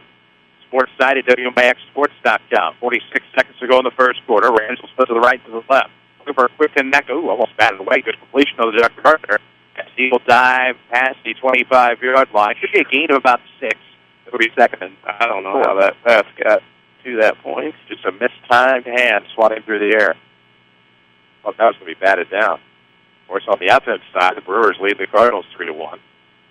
Heading, or now in the bottom of the first. 16 seconds left. Of course, the play clock is at 15. That's a game clock is now at 11. The Rams do not have to get a play off in the quarter, and I want to kill some time in the second quarter, and that is going to be your first quarter score. The Althoff Crusaders 12, the Mount Vernon Rams 7. We'll take a break, come back with second quarter action. This is Rams Football presented by QB First Bank. Don't just dream about a better job. Go get it with scores of programs that take 2 years, 1 year, or even just a few months to complete. Rend Lake College is your gateway to a career you'll love. From nursing to coal mining, from computer programming to cosmetology, and everything in between. Rend Lake College is affordable, convenient, and ready to get you trained for your new job fast. Call us at 618-437-5321 or visit us at rlc.edu. The tradition of fine vehicles and great service continues at Second Chance Auto. They've been providing quality cars, trucks, vans, and SUVs for families like yours for over 33 years, and many are priced under $10,000. Plus, most have a 3-month or 3,000-mile warranty. Bank rate financing available with instant approval. No gimmicks, no pressure, just honest deals on great vehicles from your friends and neighbors at Second Chance Auto, living and contributing back to the community they serve. Located on Route 142 East in Mount Vernon, call 244-4582. Broadcasting live from the WMIX mobile studios, driven by Ford Square. This is Mount Vernon Rams Football. And we welcome you back on WMIX and WMIXsports.com. Second quarter action. The Rams trail the Crusaders by a score of 12-7, but threatening here. The ball is on the Althoff 24 on the near hash. Second and 3 for the Rams. The quarterback Reeves is under center. Rolls out the pass, looking for the fade route towards the flag, and that is going to be cut by Jacoby Marshall into the end zone. Hangs on, and that's going to be a 24-yard passing touchdown through the air. Whoa, take that. I think the Rams will take that. And it's 13-12. Pretty easy. 24-yard pass, and that ended that drive at about 3 minutes and 17 seconds on 8 plays. Unreal. 11:52 to play here in the first half now. And it is 13-12 as the Rams take the lead. 24 yards through the air for Jacoby Marshall. And Jared Shaner, before the season started, said Jacoby would be a factor once he returned to the starting lineup, and he's a factor tonight. Reeves, of course, under center. They're going to go for 2. It's going to be pitched to the outside. Yep, Drew Hester. He's going to get the call, and he gets into the end zone. So it's going to be 15-12. That's a huge 2-point conversion. That's big there because, remember, unlike other teams that we've played so far, Althoff has a kicker capable of field goals in Donovan Gagin. Not bad. Scoreboard updates tonight, every night, presented by Tony Wilt, State Farm Insurance. For all of your insurance financial service needs, see Tony Wilt. Find him in his office. Look for him online at TonyWilt.com or look for the white State Farm Jeep around town. Of course, there's also the telephone option. Get you better with State Farm. 11:52 to play in the first half. 13-12. It's the calculator special is what this turned out to be. I would say so. Remarkable what they've done with this stadium.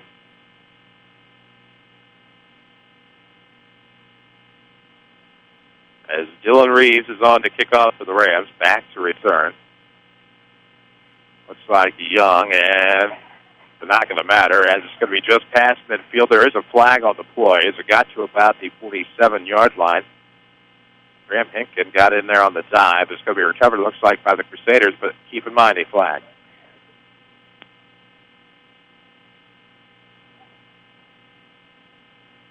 So the officials will congregate at about that 47-yard line, talking over at the 11:48 mark. 15-12 your score, Rams on top. Both teams have scored on each possession here. Big night for both teams. So far, it's an offensive special. If you like offense, you're going to enjoy this ball game because it is setting up to be one heck of an offensive shootout. Now, whether that favors Mount Vernon, we'll find out. But if the Rams can keep scoring, at this point, it doesn't really matter.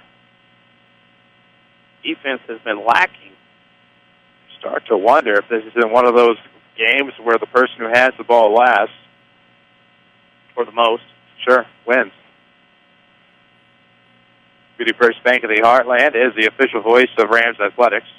Always bank on your hometown team. Community First Bank, home of the one account, featuring free checking and high yield interest. Remember, FDIC out of the shotgun. It's going to be a carry. Tyler Knudsen brings down the ball carrier. Dennis Jackson at about midfield for a loss of 2. It'll be 2nd and 12. Nothing there. Althoff struggles to run the football. I think that's pretty apparent not only last week on video, but right now they just struggle to run the football. Not real big up front. 11:26 to go. It'll be 2nd and 12 for midfield between the hashes on the spot of the shotgun. 2 on the right. That would be Young and Mueller on the left. McClellan is one. Rolling to the left side. It's going to be complete. Just past midfield to go Young, but gets a nice carry there to about the 45. It'll be a gain of 5. And it'll bring up a big 3rd and 7 here for the Crusaders with 11:04 to play in this first half. Bubble screen that time. Nothing much doing. Melbourne did a good job containing. See if they can get the stop here. 10:54 to play. This time, 3 on the left. Frazier, Mueller, and McClellan. On the right is going to be Keenan Young. Jackson in the backfield. Mertens rolls the left side, complete to Frazier on the jump. Almost flipped the defenders. He dives for first down yardage. And now Althoff's very successful on 3rd downs. Easy. Mertens runs around, and, of course, he's getting a lot of time to hang out, check out everybody, and check out coverages. And when you get that much time that he's getting, you and I might be able to throw one. No doubt about that. 10:30 to play here in the first half. 15-12. Rams on top. Mertens looks to the sideline for some instruction. Split to the right, it's going to be Frazier. In the right slot, of course, will be Bueller. As it's going to be a handoff coming up the right side. Ball carrier is going to be Jackson. Slips past Heiner on the tackle. Finally brought down by Jacob Williamson just inside the 30-yard line. First gain about 7. Their success, Chris, you'll see they'll run that stretch play. It's not a sweep, what they call it, or jet sweep. They're running the stretch play, and they're trying to get everybody spread out to let these quick athletes get up down the sideline. 9:50 to play out of the eye. 2 on the right, 1 on the left. Mertens look back. Fullback looks to be number 44, Brett Silvestri. He's the one who recovered the kickoff a moment ago. This is going to be play action, rolling to the left side. Looking for somebody toward the right side. And this could be a battle in the end zone this time. Frank Fitzgerald gets in to break it up. Good coverage. Timed this jump a little bit better. Did a much better job. Things are happening fast and furious here. Yes, they are. 9:29 to play. It'll be 3rd and 2 again. Althoff, I believe, perfect on 3rd down conversions tonight. Most of them have been deep passes to Luke Frazier. We'll see what they can do here. 15-12 ball game. Rams are up a field goal. Of course, Althoff very capable of a field goal or 2 here tonight. This is going to be a handoff right up the middle for Dennis Jackson. Broke off tackle up the near hash. Got first down yardage. Quick about snap. 20. Just quick. Get the ball and go. And that, to me, is their success if they're going to do anything. And we continue. I'm going to run out of offensive places to put things at this point. Well, no doubt about that. Frazier leads foot to the right. They'll have a couple on the left side. 9:19 to play the first half. 15-12 is your score. Chris Hugo with Danny Czerwinski alongside. Out of the eye set. This time it's going to be a quick pitch to the left side. Williamson will give the chase to the ball carrier, but this will be another gain of about 7 or 8 for Althoff on the ground. So this time the running game gets going and gets them closer inside the red zone. Man, there's still 9 minutes left. There's 27 points in this one. Good thing I took the over on the way over here in Bell Vegas. I'd hope so. I gamble? Can we gamble a game? Is there gambling at Bushwood? Not legal there, but I would have to imagine you could find it legal on some grounds here in the area. Oh, there, right over there. There's a sign that says you can. Yep. Out of the eye, split to the right, one in the slot on the right side. A little bit of a wider field on the college surface. As Jackson will go off tackle left side, trying to shake past the defender. Did not see the initial contact. I thought it might have been Jacob Williamson. And it'll be second down and short here for Althoff. Althoff, and here's what's happening. Althoff can throw the football now a little bit, you're noticing. And what's going on is they're starting to spread Mount Vernon's defense, and that allows them to run it as best, much better. My apologies. Did get the first down. It'll be first and goal at the 9. Great spot as this is going to be to the fullback, Silvestri, and there's going to be a flag on the play. Maybe a face mask. We'll see what it is. If it's a face mask, one of the fastest face mask calls in history of mankind. We have motion on Althoff, so they'll move it back 5 yards. That's a 5th penalty for Althoff in this ball game for 45 yards. So that, in turn, will make it first and goal for the 14-yard line. Streaming online at WMIXSports.com from Rend Lake College, who offers over 100 degree and certificate programs for thousands less. See which is right for you with full descriptions at rlc.edu and apply online while you're there. 7:57 to go here in the first half, 15-12, the Rams on top.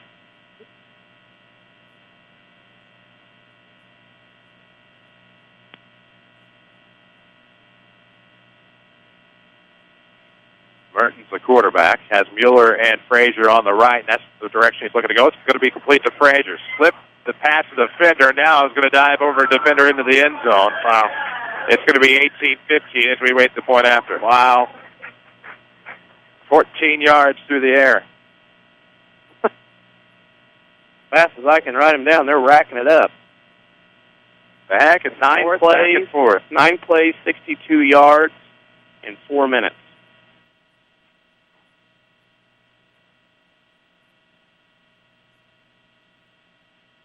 Agent on for the point after it steps here from Lindenwood University Stadium. 7:50 to go in the half. It's 18-15.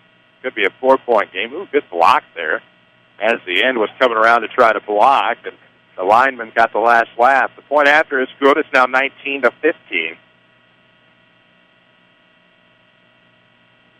Makes it 4 points. Woo-hoo-hoo. WMIX Sports Mobile Studios is driven by King City Chrysler, 1603 Broadway in Mount Vernon, where you'll find express lane, fast oil changes, and more. No appointment is necessary at King City Chrysler Center. Oh, there it is. Let's see what the Rams can do here. Maybe kill some time off the clock and get a score. At 19-15, you kind of got the impression coming in this one had the potential to be close. Defense optional thus far. There's no defense. There's not an option. There's not anything. It's crazy right now. South 7 scores Carbondale over Centralia to end of 1, 7-6. Cahokia, I think it's Marion over Cahokia. It's 14-7. Check with my, Cahokia leads Marion 14-7. Take that. Take other scores. Cetronville, Waltonville, Woodlawn, Hamilton County are scoreless after 1. Some of our locals. Report update is presented by Tony Wilt. This is going to be off the ground at about the 25-yard line. Ooh, picked up to about the 45. Well, it's a good field position. I thought it was Lloyd that picked it up. Either way, the Rams will have great field position to start. It's 19-15 Althoff with 7:44 to play in this first half.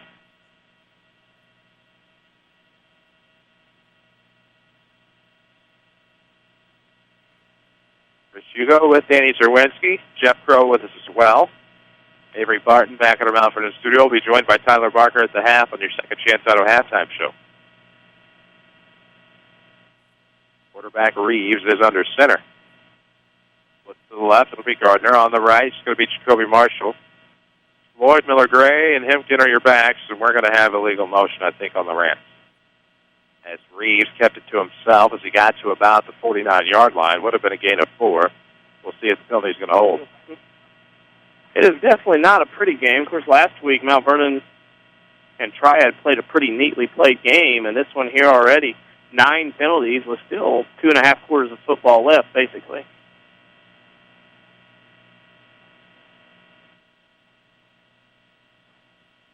$7:39 to play.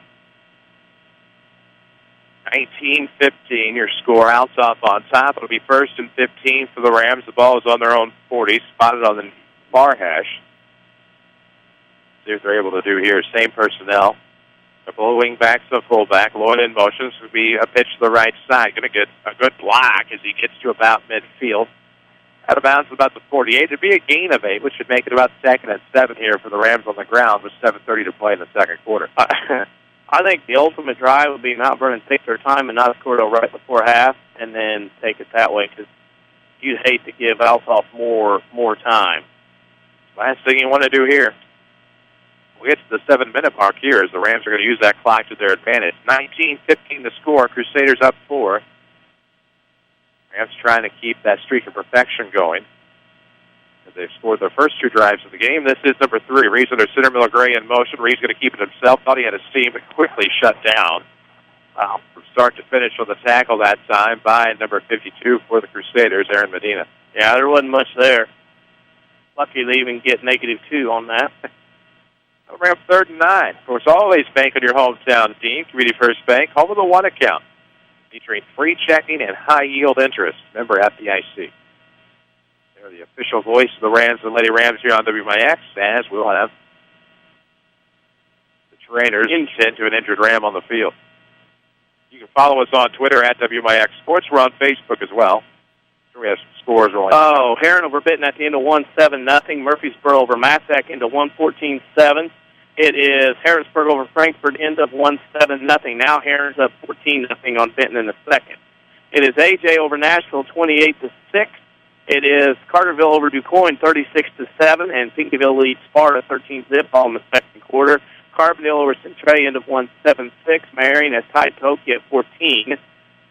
In the dime, and all end of 1 scores. Carmine Chester scoreless.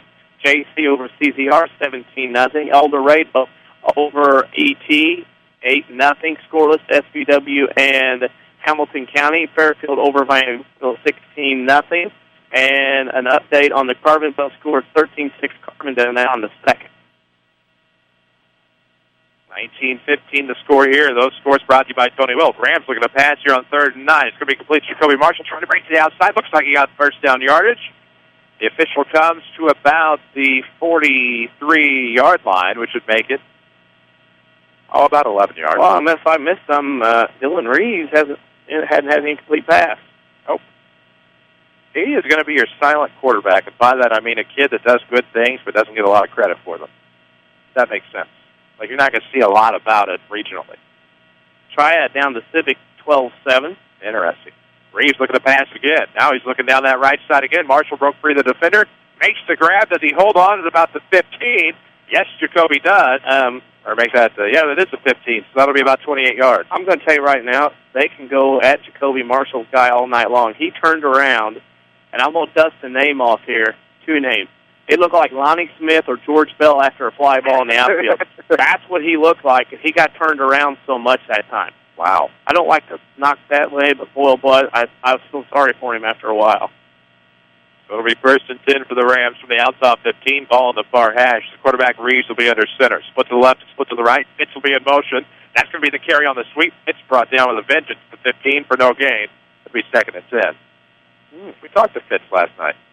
Talked to a lot of people last night. We did a lot of people last night. I got a lot of followers, too. Nearing the 1,000 mark. Haven't looked yet tonight to see where we're at. No, nothing new. Follow us on Twitter at WMIX Sports, please. 5:44 to go here in the first half. Rams trailing 19-15. Split to the right, of course. It'll be Jacoby Marshall. On the left, Doug Gardner. Quarterback Reeves is under center. Fitz is in motion. This time it's going to be an inside handoff. Good hops there. I thought it was Demontez.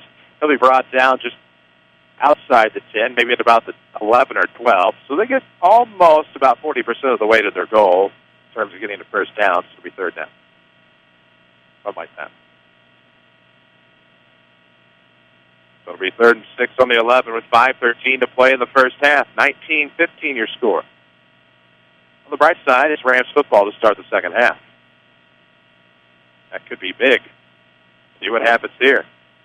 There'll be more possessions each team's able to have in this first half. 4:59 to go. Reeves, the quarterback, under center here. 3rd and 6, ball on the 11-yard line. Rams have been perfect thus far on 3rd down. And they're going to burn a timeout here. Didn't see anything good developing out of that. They call the timeout. It's presented by the Medicine Shop Pharmacy. 2339 Broadway in Mount Vernon. Dr. Eric Black and his staff are proud to support the Mount Vernon Rams for yet another season. That's the Medicine Shop Pharmacy of Mount Vernon. Well, it is an interesting night. One of the most interesting scores. Carmi leads Chester to have 8-0. That is an absolute shock. El Dorado is only up 8-0 into 1 against the El Dorado Trico. Fairfield up 16-0 at 10-1 over Viana-Goreville. Pinckneyville now up 13-0 on Sparta.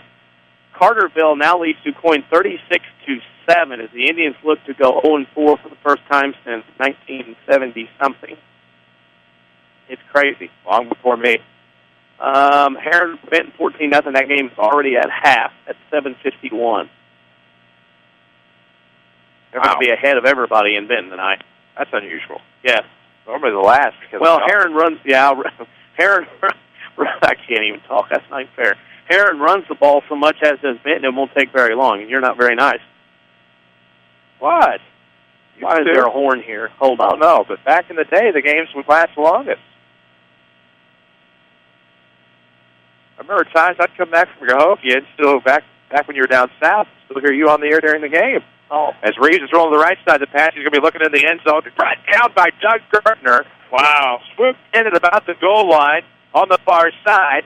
Rolls it in, and it's going to be 21-19. All right. Hello. Throw it up. Hopefully gets it. Doug Gardner. I got it. Okay. Both teams very impressive on third down tonight. The Rams go 55 yards on 6 plays in 3 minutes and 14 seconds.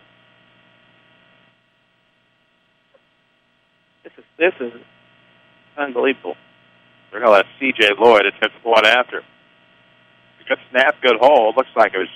I'm not going to make the call here. I'm usually wrong. It is going to be wide to the left. It'll remain 21-19 with the Rams on top.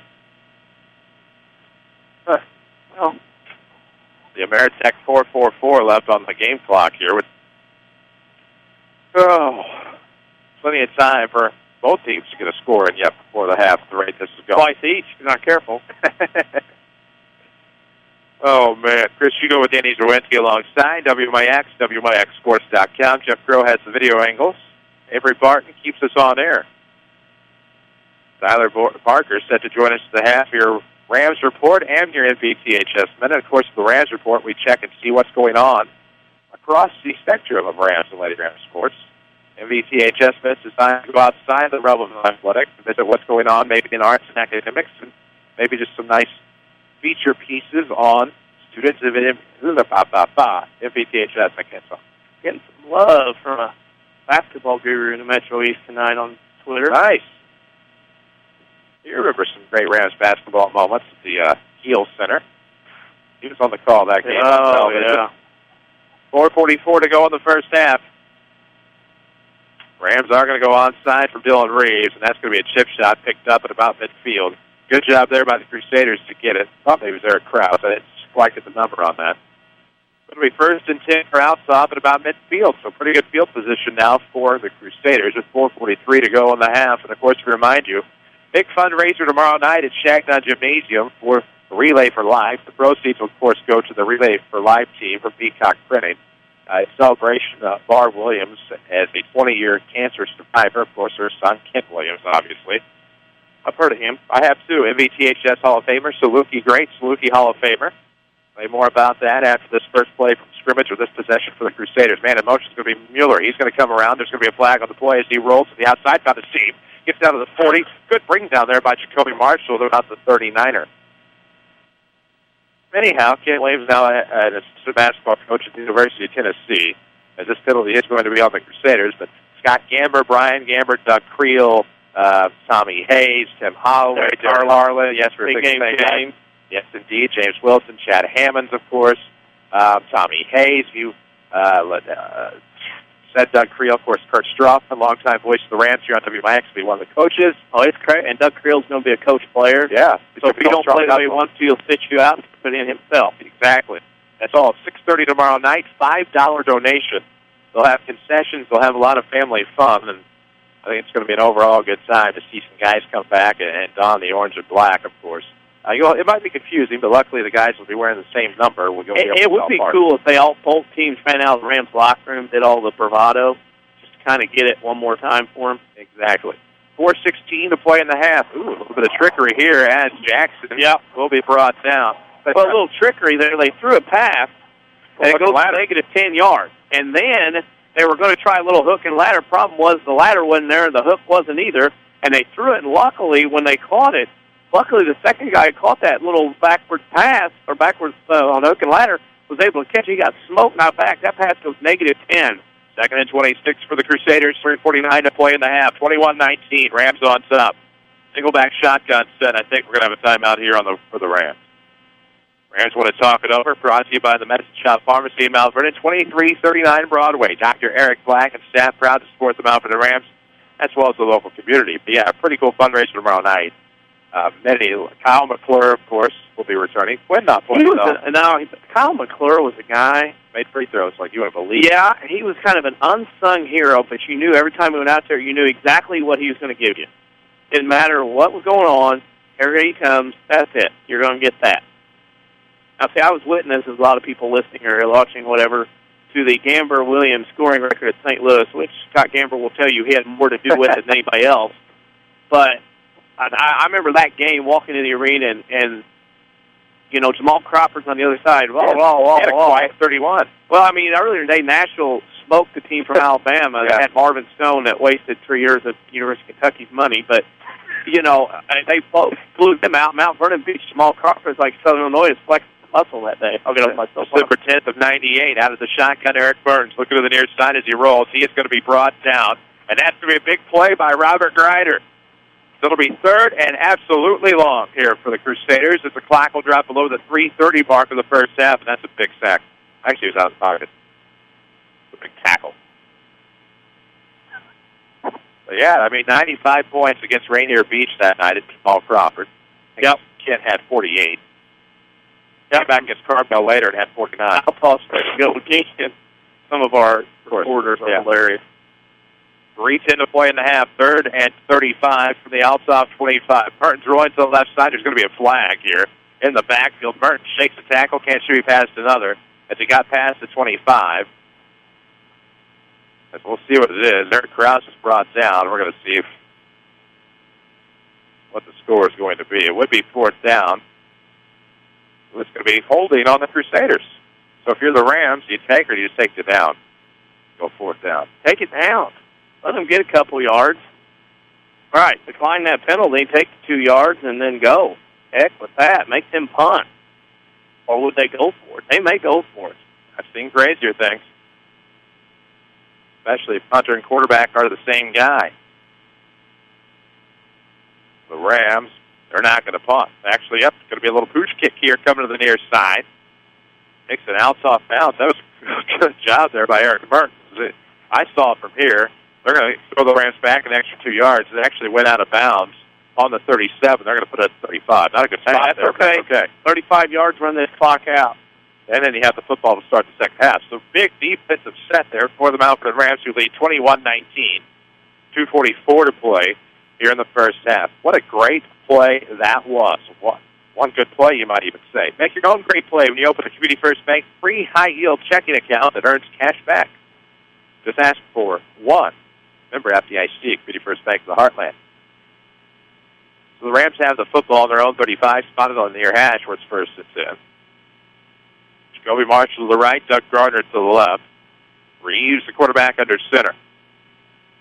Miller-Gray, C.J. Lloyd, and probably Hinken are your backs, as this is going to be a run right up the middle for C.J. Lloyd, and he gets to about the 37 for a gain of 2. It'll be 2nd and 8.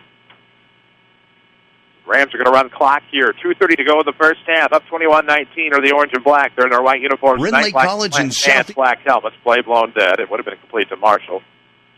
What else is there? Well, you'd say the Hankies get grass stained, but maybe they're not tonight on this turf. They're going to get more rubber tire parts. That's the Starlight Peppermint flavored after tonight. 11 penalties in this first half with 2:24 to go. We're at 8 o'clock with 2:24 to go. This half will take an hour plus.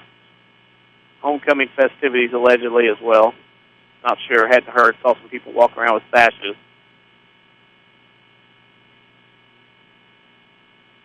Mount Carmel leads Mater Dei at the end of 1, 2-0.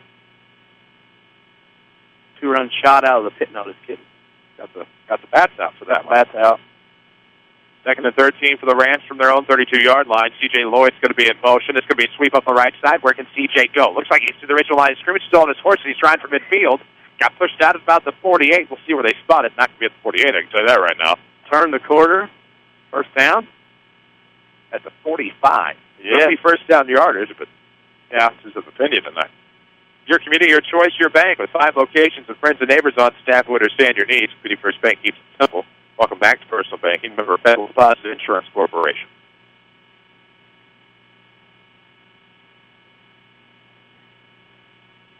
Wingbacks are going to be Demontez Miller-Gray and C.J. Lloyd. Fullback is Graham Hempkins. But to the right, it's going to be Jacoby Marshall. On the left, Doug Gardner. Lloyd in motion. He's going to get, Miller-Gray in motion. He's going to carry, sweeps up to the near side. Trying to get to midfield. Does so. Gets to the 49 in Althoff territory. So that is actually going to be a gain of about 6. We'll bring on 2nd and 4 as the clock will get to the 1:45 mark here in the second quarter. Great run. Again, patience by running back to figure out. Wait, figure where the hole will be, wait for his blocker, turned it upfield for that 6 yards. What great running there by the hyphen, as we like to call him. 1:34 to play in the first half. The Rams in Althoff territory, 49-yard line.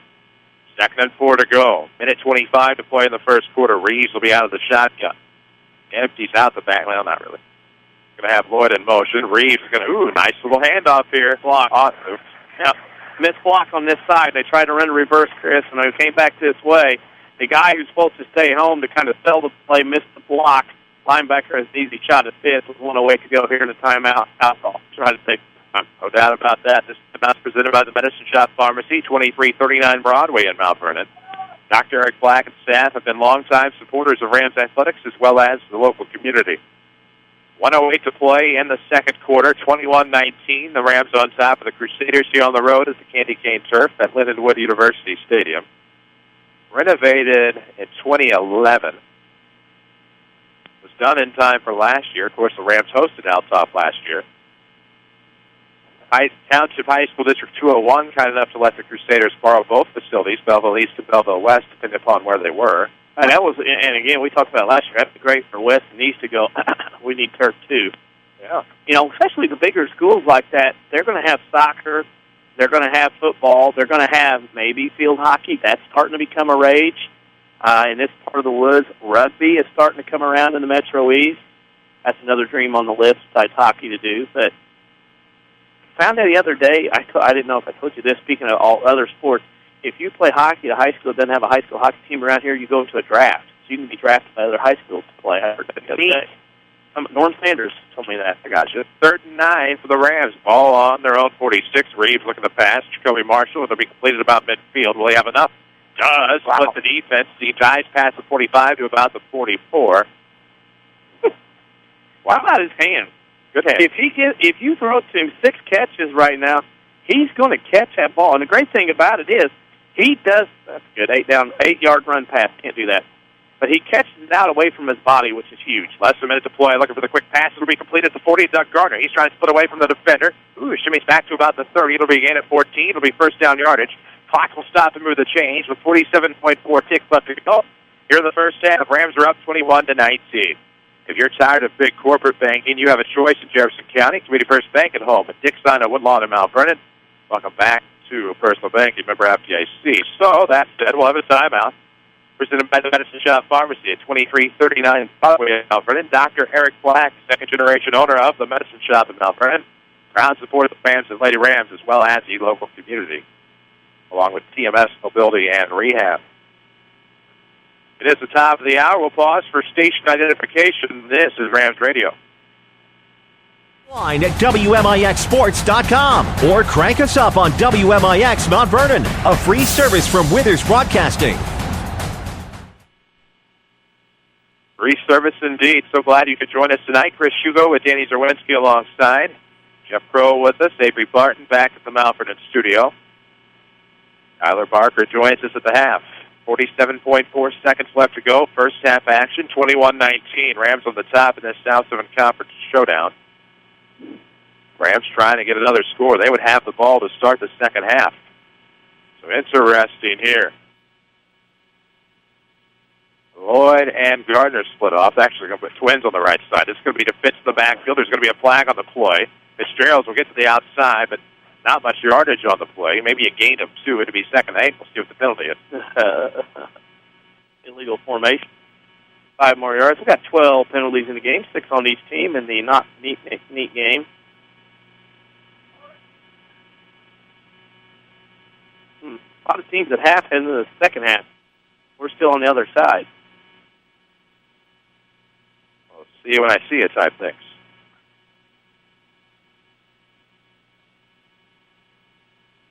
We're on Twitter at WMIX Sports. We hope you'll give us a follow. As the ball will move back to the 35, it'll be 1st and 15 for the Rams, which is a shade under 41 seconds left to go in the half. You got to be thinking air at this point. As they will split left and right. Same set out there. It's just your tailback. Your halfback is now Braden Fitzgerald. But to the right is Jacoby Marshall, and that's where Reeves is looking. Ooh, nice little pass. Loaded over the top of the defenders, and Jacoby got out of bounds. Clock will stop at 34.4 seconds, so that's going to be a gain of about 10. Yeah. As it's down to the 25, so it'll be 2nd and 5 for the Rams at 34.42. Got to the outside. Can you believe that if you just said, hey, Mount Vernon comes over here tonight, they're going to throw the ball as much as Althoff? Would you have taken that bet on the way over?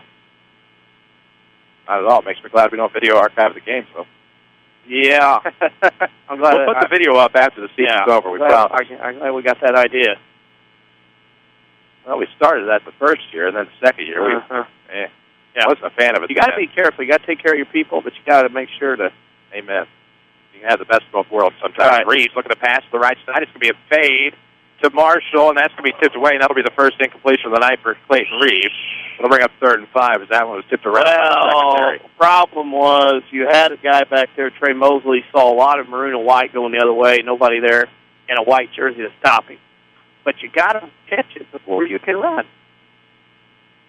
21-19, Rams on top of Althoff. 28.6 seconds to go. It's 3rd and 5 from the Crusader 25. Ball on the far edge. Split to the right, Marshall. Split to the left, it'll be Doug Gardner. Your wingbacks, of course, are Demontez Miller-Gray, C.J. Lloyd. Your tailback is Braden Fitzgerald with the quarterback Dylan Reeves under center. He's looking for the quick pass here, and this one's going to be caught by Doug Gardner. Goes to the right side, past the defender. Gets to the 15. He'll be bulldozed to about the 10. The Rams are going to hurry up here to get to the 10. It'll be 1st and goal, maybe. It'll also be spotted outside the 10-yard line. So it'll be 1st and 10 from the 10.5. 20.4 seconds left. 21-19, Rams on top. Rams are going to spike it. It'll stop the clock at 17. Good job by the clock here at Leonard Stadium, too. All over it.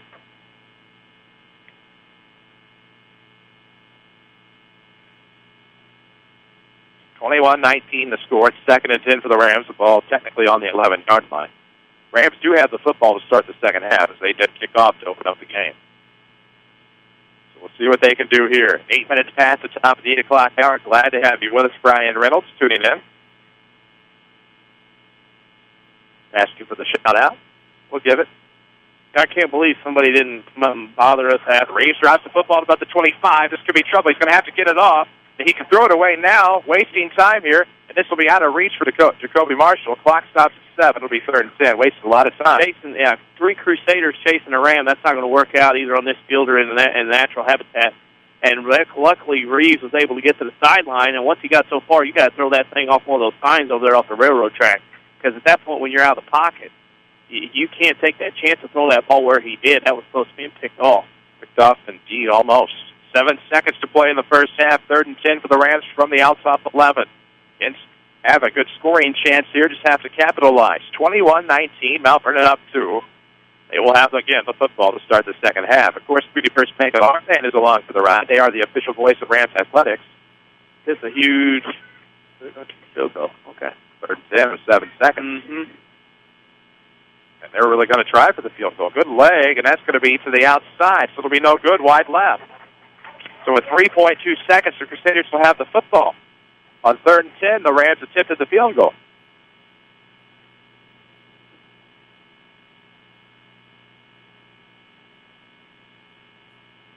Up 21-19. They were looking to try to extend the lead. Maybe weren't looking for that extra shot into the end zone. It'll be 1st and 10 for Althoff from their own 11.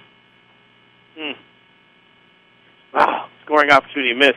I know Mount Vernon has the ball to start the second half, but, that could have been big to score one or the other.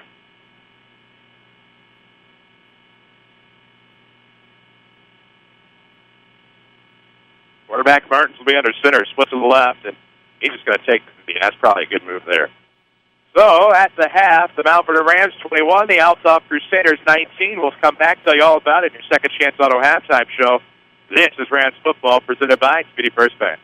Don't just dream about a better job. Go get it with scores of programs that take 2 years, 1 year, or even just a few months to complete.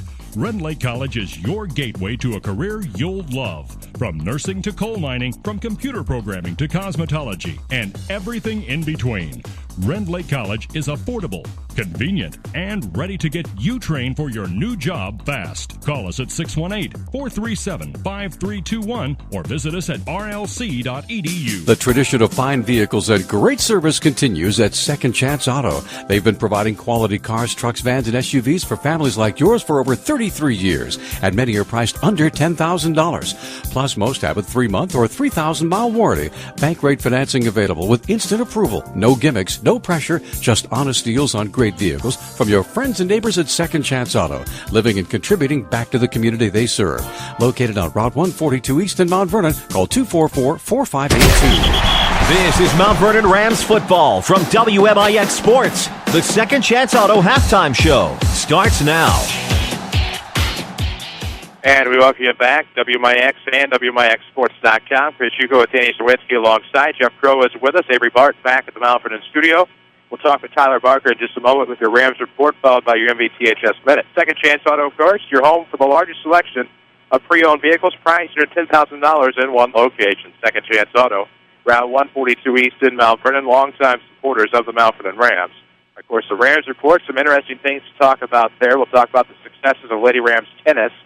Still undefeated on the season, got a clean sweep this week as well. So we'll talk about that coming up. We'll also talk about Rams cross country, who had a very successful week. Rams golf went to a couple of invites. All that and more coming up on your Second Chance Auto halftime show. But first, a lot coming in here on the Twitterverse. We need to take a quick break. This is Rams Football from WMIX Sports. Who has Ford certified sales and service technicians? Schmidt Ford of Salem. Who has a huge selection of new and pre-owned inventory? Schmidt Ford of Salem. Who gives top dollar for your trade-in? Schmidt Ford of Salem. Where should you buy your next vehicle? Schmidt Ford of Salem. Come join our growing family. Shop online at schmidtfordofsalem.com or give us a call at 618-548-1711. More Americans are on the move today than ever before. One of the most popular modes of transportation is the motorcycle. Motorcycles take us to our jobs, school, to the beach, and all around the country. If you're a bike rider, your Pekin Insurance Agency, Page Insurance on Crownview in Mount Vernon, wants to make sure you have the best insurance protection while you're riding. Ask about the money-saving auto cycle discount and the experienced driver discount, too. Call Page Insurance at 242-7000 today about motorcycle insurance from Pekin Insurance. Your home for the Mount Vernon Rams is WMIX Sports, powered by Community First Bank. Welcome back to the Second Chance Auto Halftime Show. With the Rams Report, I'm Tyler Barker for WMIX Sports. Lady Rams Tennis is still undefeated and didn't lose a single match this week, sweeping Massac County and Herrin. The ladies are back on the courts Monday against Fairfield. Rams soccer fell to Anna Jonesboro 5-0 on Monday and shut out Salem 3-0 on Tuesday. Rams soccer hosts Althoff tomorrow. The running Rams won a quad with Carbondale, Marion, and Centralia on Tuesday at SIU. David Moddert picked up the individual win as the Lady Rams finished third. Cross country heads to the only invitational tomorrow. Rams golf took second in a triangular with Centralia and Belleville East on Monday and finished seventh in the Marion Invitational. The Rams and Lady Rams hit the links at the Salem Invite tomorrow. Lady Rams volleyball suffered a road loss to Althoff on Monday 14-25, 25-21, 11-25, but swept Marion 26-24, 25-22 on Thursday. The varsity hosts Salem on Monday. You can find that game on WMIX and WMIXSports.com. That's your Rams report for this week, and this is Rams football powered by Community First Bank. Hi, this is Joe David Cummins, President of Community First Bank. Now is a great time to move your account to Community First Bank. With our new One account offering the highest interest rate in the market, free checking, and CD specials delivered by people you know and trust, why would you not bank with the market leader in Jefferson County? We offer 5 locations with 7 ATMs and have been serving the Jefferson County market since 1906. Stop in and see why our bank is the fastest growing bank in Jefferson County. Community First Bank. Welcome back to Personal Banking. Member FDIC. Watch the Rams online at WMIXsports.com. Powered by Ren Lake College. WMIXsports.com. Glad to have you back with us. Chris Hugo with Danny Czerwinski alongside for your Second Chance Auto halftime show.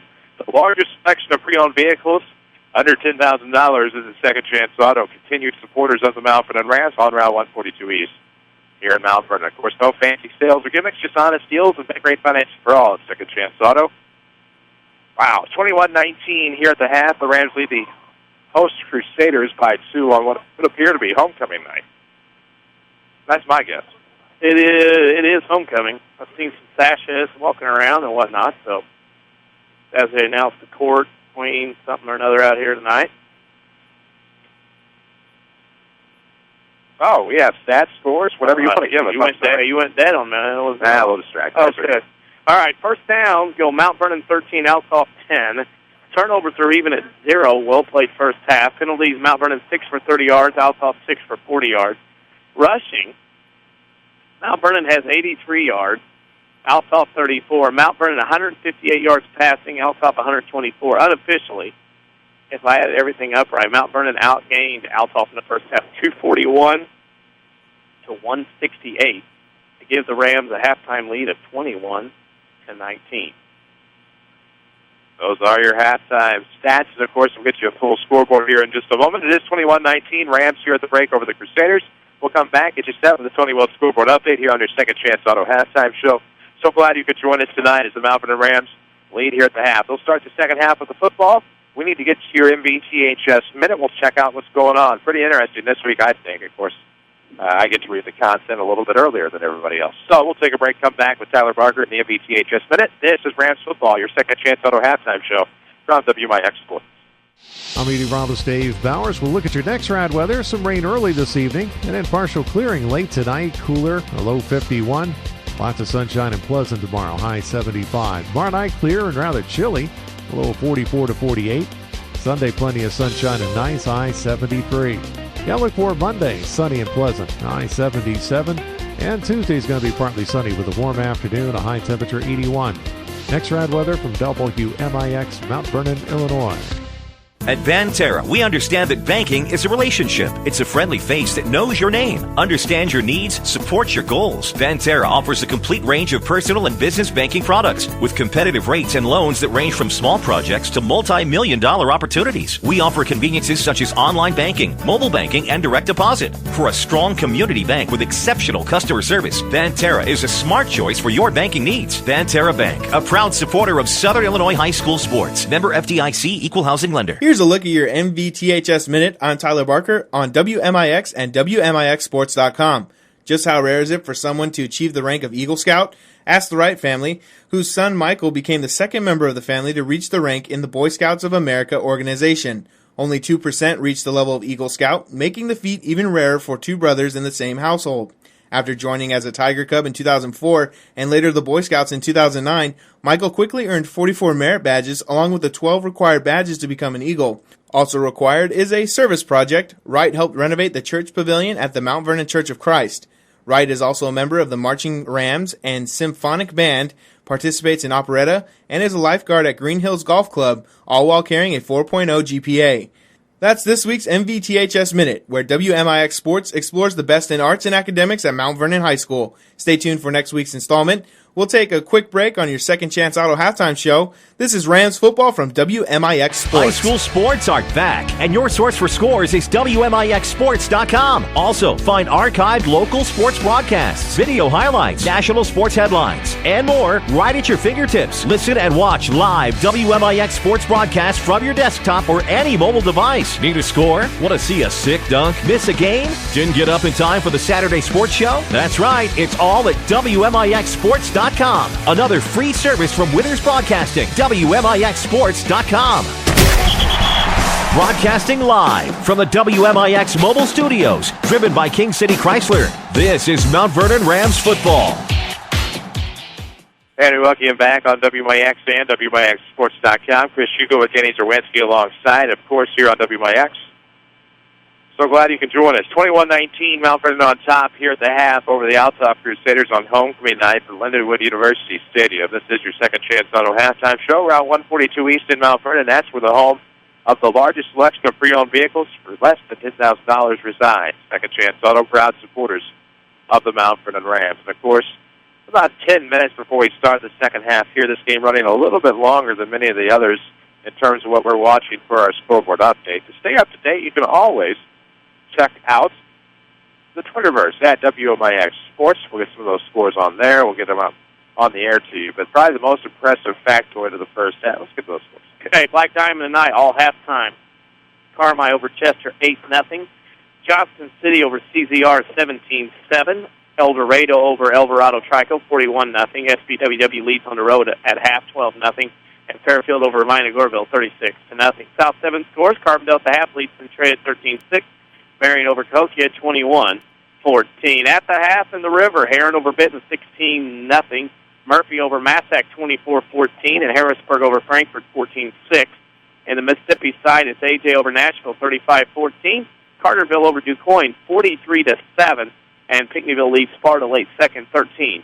There you go, those scores presented by Tony Wilt, State Farm Insurance. For all of your insurance and naval service needs, you'll find Tony Wilt on the corner of 42nd South Watertown, Mount Vernon. Of course, online at TonyWilt.com.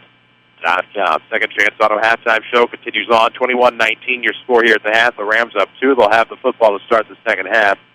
Probably the most impressive thing outside of the field goal on third down was the Rams' ability to convert on third downs tonight. Yeah, and that's kept some drives alive that wouldn't have been there in the first place. I think Mount Vernon's passing game, when you got guys like Marshall and Gardner to throw to in short range, nice high percentage passes, you can get some things done. You can get some stuff because they can get some yards after catch or the yak stat, and because of that, you have the opportunity to make some yards, and that's the case right now. And with Reeves being as accurate as he is, you know, it's one of those deals where Reeves has really shown his arm off tonight. I think when you look at the grand scheme of things, 21-19, you don't want to get in too much of a shootout with Althoff, but in case you have to, you know, you're not doing too bad right now, being up 2 at the half and having the ball come out to start the second half.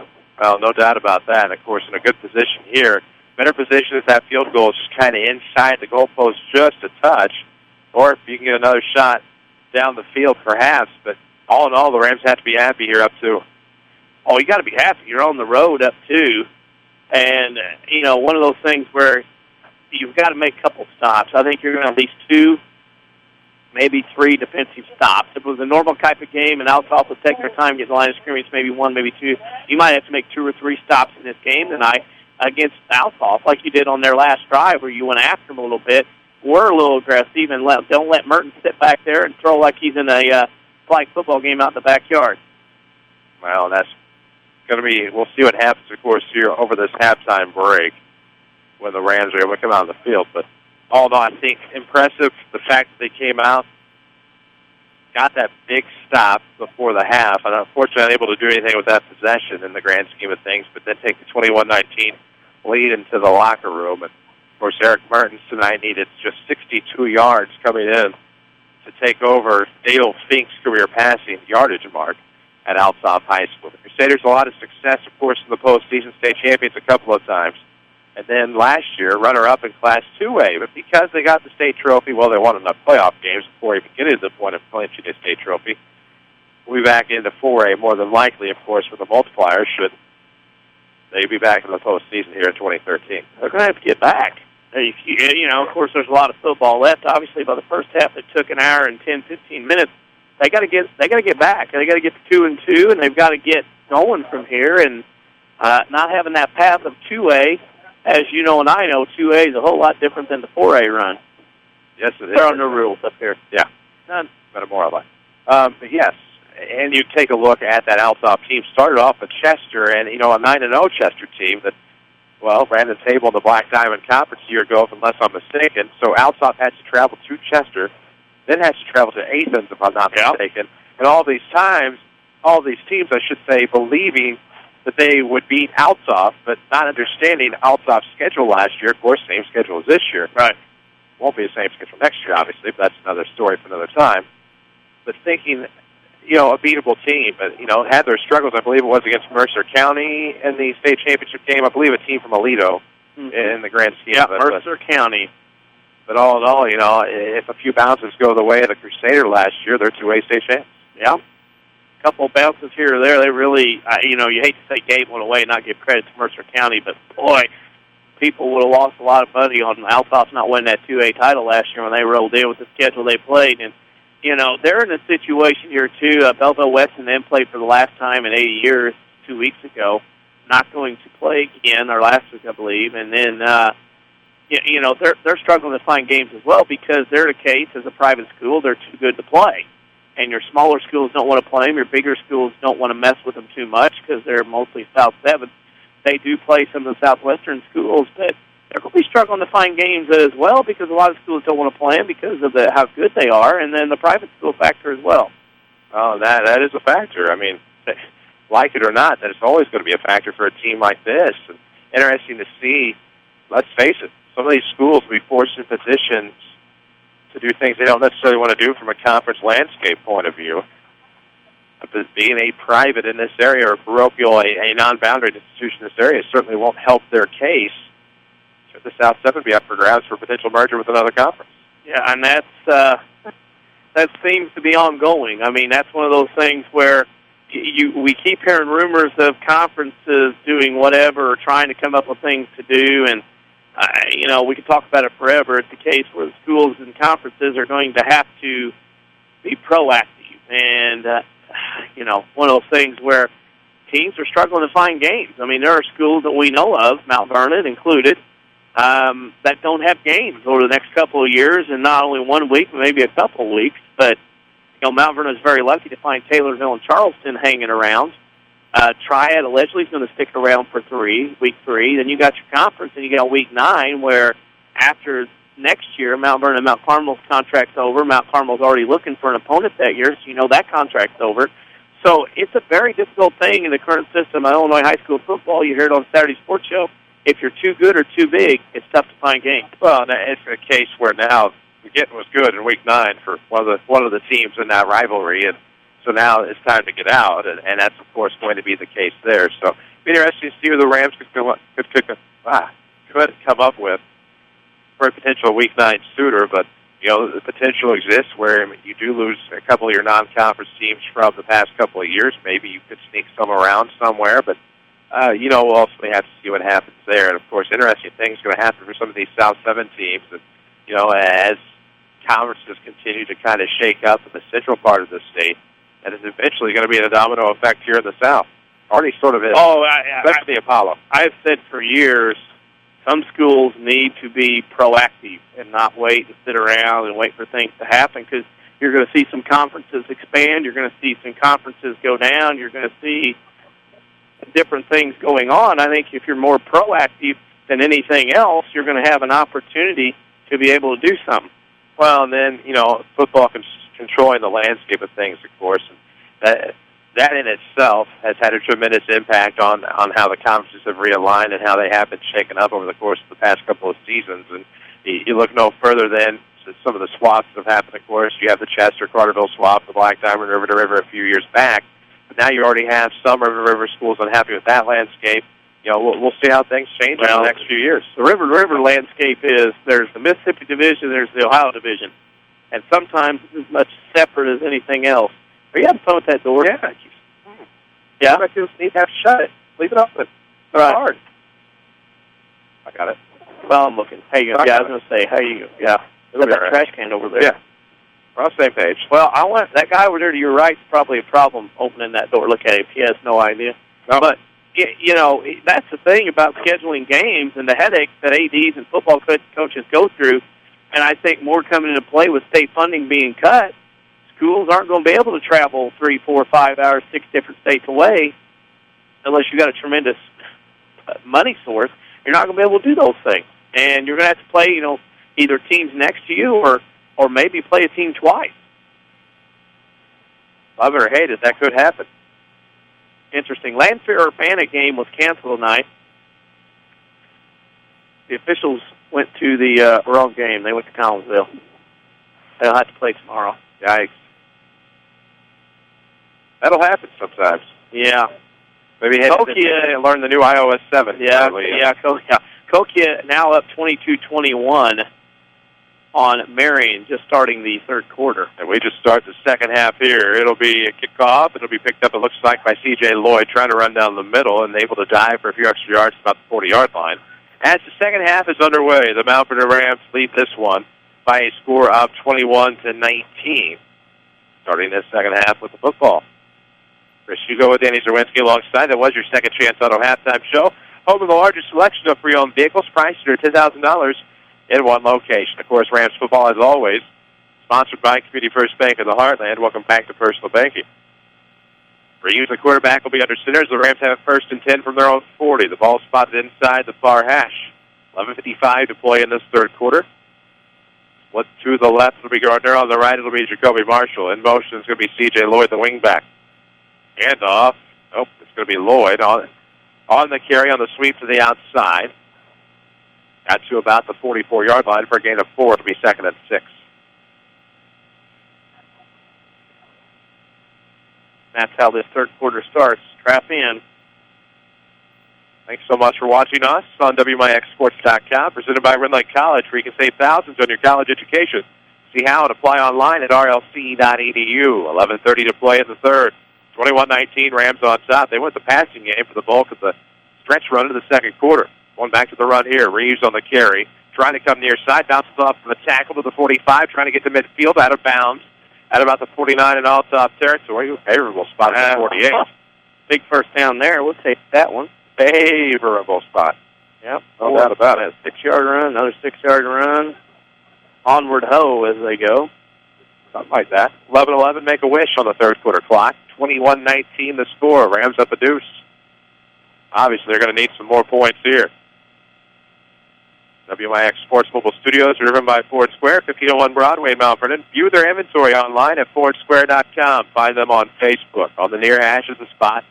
Althoff territory on the 48. Rams up 21-19. Double tight set. Reeves drops the handoff. Gets a good block there from Graham Hinkins. Going to try to dump it off, and a good job there of getting rid of it. Kind of threw it into traffic, though, ill-advised. But all in all, it'll be an incomplete pass. Second and 10.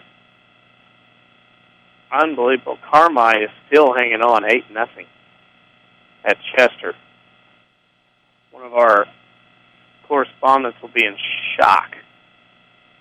One of our correspondents go there? No. I don't know why I was thinking he was. He's somewhere else. Are you vibrating over there? Yes. Oh, okay. Oh, I was worried over here because it's like that's very, very, very boisterous. Under center Reeves on second and 10. He's going to carry it to the near side. Nice little play fake there, but a good tackle. He was tripped up by, I believe, Luke Frazier. Stopped his feet, stopped his legs. When you stop your legs and feet like that, you're not going to go anywhere. And he was looking for a hit that didn't quite get there until his leg stopped. It'll be 3rd and 9 here for the Rams. It's a 1-yard gain. For the field goal attempt, the Rams are perfect on third down conversion. Some games already at the end of the third quarter. Some games are running clock. Carterville and DuQuoin will be done in the next 15 minutes. Oh, my. It's 50-7 Carterville on top. Oh, my. I have not known an 0-4 DuQuoin. No, you have now. Split left and split right. Double wingback set here for the Rams. 3rd and 9 from the Althoff 47. Reeves drops the snap. And he may lose it here. And Althoff is going to pick it up in Rams territory. Nope, still on the ground. Finally control. Looks like Frazier will pick it up and it's cropped up again. Reeves just kind of came out, had some troubles with the snap here in the second half. That'll be a turnover on the Rams. It'll be costly. And that's costly because it's 10-10 mark the third quarter. Althoff takes over on the Rams 35-yard line. That worked out like a punt and a big return. Always bank on your hometown team. Community First Bank, home of the One account, featuring free checking and high-yield interest. Member FDIC. 10-10 to play here in the third quarter. 21-19, Rams on top for now. This has been a high-powered, high-octane Althoff offense. We'll stick 2 on the left side. And it's going to be a pitch to the left. It'll be Jackson on the carry. Ooh, found a seam, but a big tackle there by Tyler Knudsen keeps it. I was just lucky. Wow. I don't know how it wasn't a horse collar or anything else. But Quick hand. yeah. We're on the Twitterverse at WMIX Sports. That's what I'm hearing. Word on the street. Man, oh man. 2nd and 4 now for Althoff. 9:45 to play in the third quarter. Ball in the Mount Vernon 29. The quarterback Mertens will be under center. Going to be a pitch now to the near side. Jackson is going to be brought down. That was a team tackle by Braden Fitzgerald and Robert Grider. Should be a loss. It'll be 3rd down.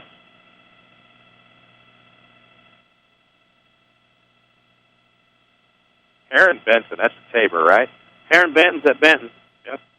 Heron threw a pass, Benton picked off, ran back for their only score. Now Heron's back to run the football at 23-6. Interesting. 3rd and 7 here. This is big. Rolling out of the shotgun to the left. The pass is Mertens. This is going to be out of the reach of the intended target, whom I believe to be number 11, Colin McClellan, and it's going to be 4th and 7. They're probably going to go for it. The Red Devils of SVWW up 18-zip on Hamco. I'm telling you, they will make the playoffs the way their schedule's set up. Well, this would be 3-1 for them if it holds true. Already had one tough matchup out of the way with Chester. 9:07 to go here in the third. It's 4th and 7 for Althoff. Quarterback Mertens out of the shotgun, split left and right. He's looking for a pattern there on the left side, and this one's going to be complete. Nobody there for the Rams. Underneath the coverage was the intended target, McClellan, complete at about the 19, make it the 18-yard line for a gain of 14 as 1st and 10. Yeah, like you said, he just settled down in the zone and didn't really do much, and golly, you hate to see that because Mount Vernon did everything they could to get the 4th down, and then he settles in that zone, and Mertens stared him down and found him.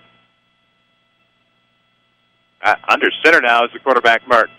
Rolling to the left side. Looking for the flag route, and this one's going to be complete in the end zone. Who else but Luke Frazier? Wow. It'll be 18 yards through the air, and Rams just didn't follow the route. Nope. They go 1, 2, 3, 4, 5 plays, 35 yards. That didn't take long. Rams were looking for a stop, but didn't happen. When you're looking for embroidered hats, golf shirts, and jackets, however, seek out Winning Edge online at winningedgeusa.com. Serving Jefferson County and all of Southern Illinois. Winning Edge, of course, one of our booster sponsors here on Rams Sports. 8:41 to go here. Point after attempt is pending. 25-21 is the Crusader lead. They're up 4. They're going to go for 2 out of the eye. Going to be play action left side, and Rams got a piece of it, I don't believe. That the Crusaders could come up with in the end zone. So that ball is incomplete. It's 25-21. Althoff on top now. Teeter-totter, and the Rams had a big opportunity, had a chance to score before the half, then got the football back to start the second half, and came up short. Yeah. And we play back and forth, back and forth. Of course, this is the Rams team where I think the high expectations were kind of on a year from now, but expectations became a little bit loftier after winning 2 straight back-to-back wins over Mississippi Valley teams. Got a South 7 Conference, a little bit different. You got to do some scoring here now. Get a good drive in. You can't let Althoff have an easy way here in this next drive. Sorry about your phone lighting up. I'll take it. Oh, yeah. Managed to have like 18 different company Twitter accounts on the phone. You see people following different other accounts that we have across the country, thinking, well, they already follow us. 20-6, Carbondale over Centralia. That tells me what I need to know. Well, yes and no. Really, nothing ever tells you what you need to know until you see it. Exactly. Scores don't. Yeah, exactly. Exactly. Fairfield's going to beat Vienna Coralville. They're up 43-8. Running clock. 25-21, the score here. Althoff to kick off. So it'll be end over end. It'll be Fitz on the far hash, just in front of the 5-yard line. Going to cut back to the near side. Has some running room between the hashes. Instead, is running horizontally, shy of the 20 at about the 19. So it'll be 1st and 10 for the Rams. Down 25-21 with 8:33 left in this third quarter. All right. Community First Bank of the Heartland is the official voice of Rams sports. If you're tired of big corporate banking, you have a choice in Jefferson County. Community First Bank is at home at Dixon at Woodlawn and Mount Vernon. Welcome back to Personal Banking, member FDIC. Sports Night, of course, presented by Tony Wilk, State Farm Insurance.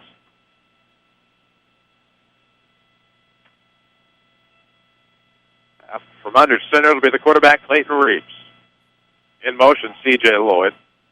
Going to be a sweep to the right side, flag on the play, probably a hold in there somewhere. I think you have surmised correctly, co-worker.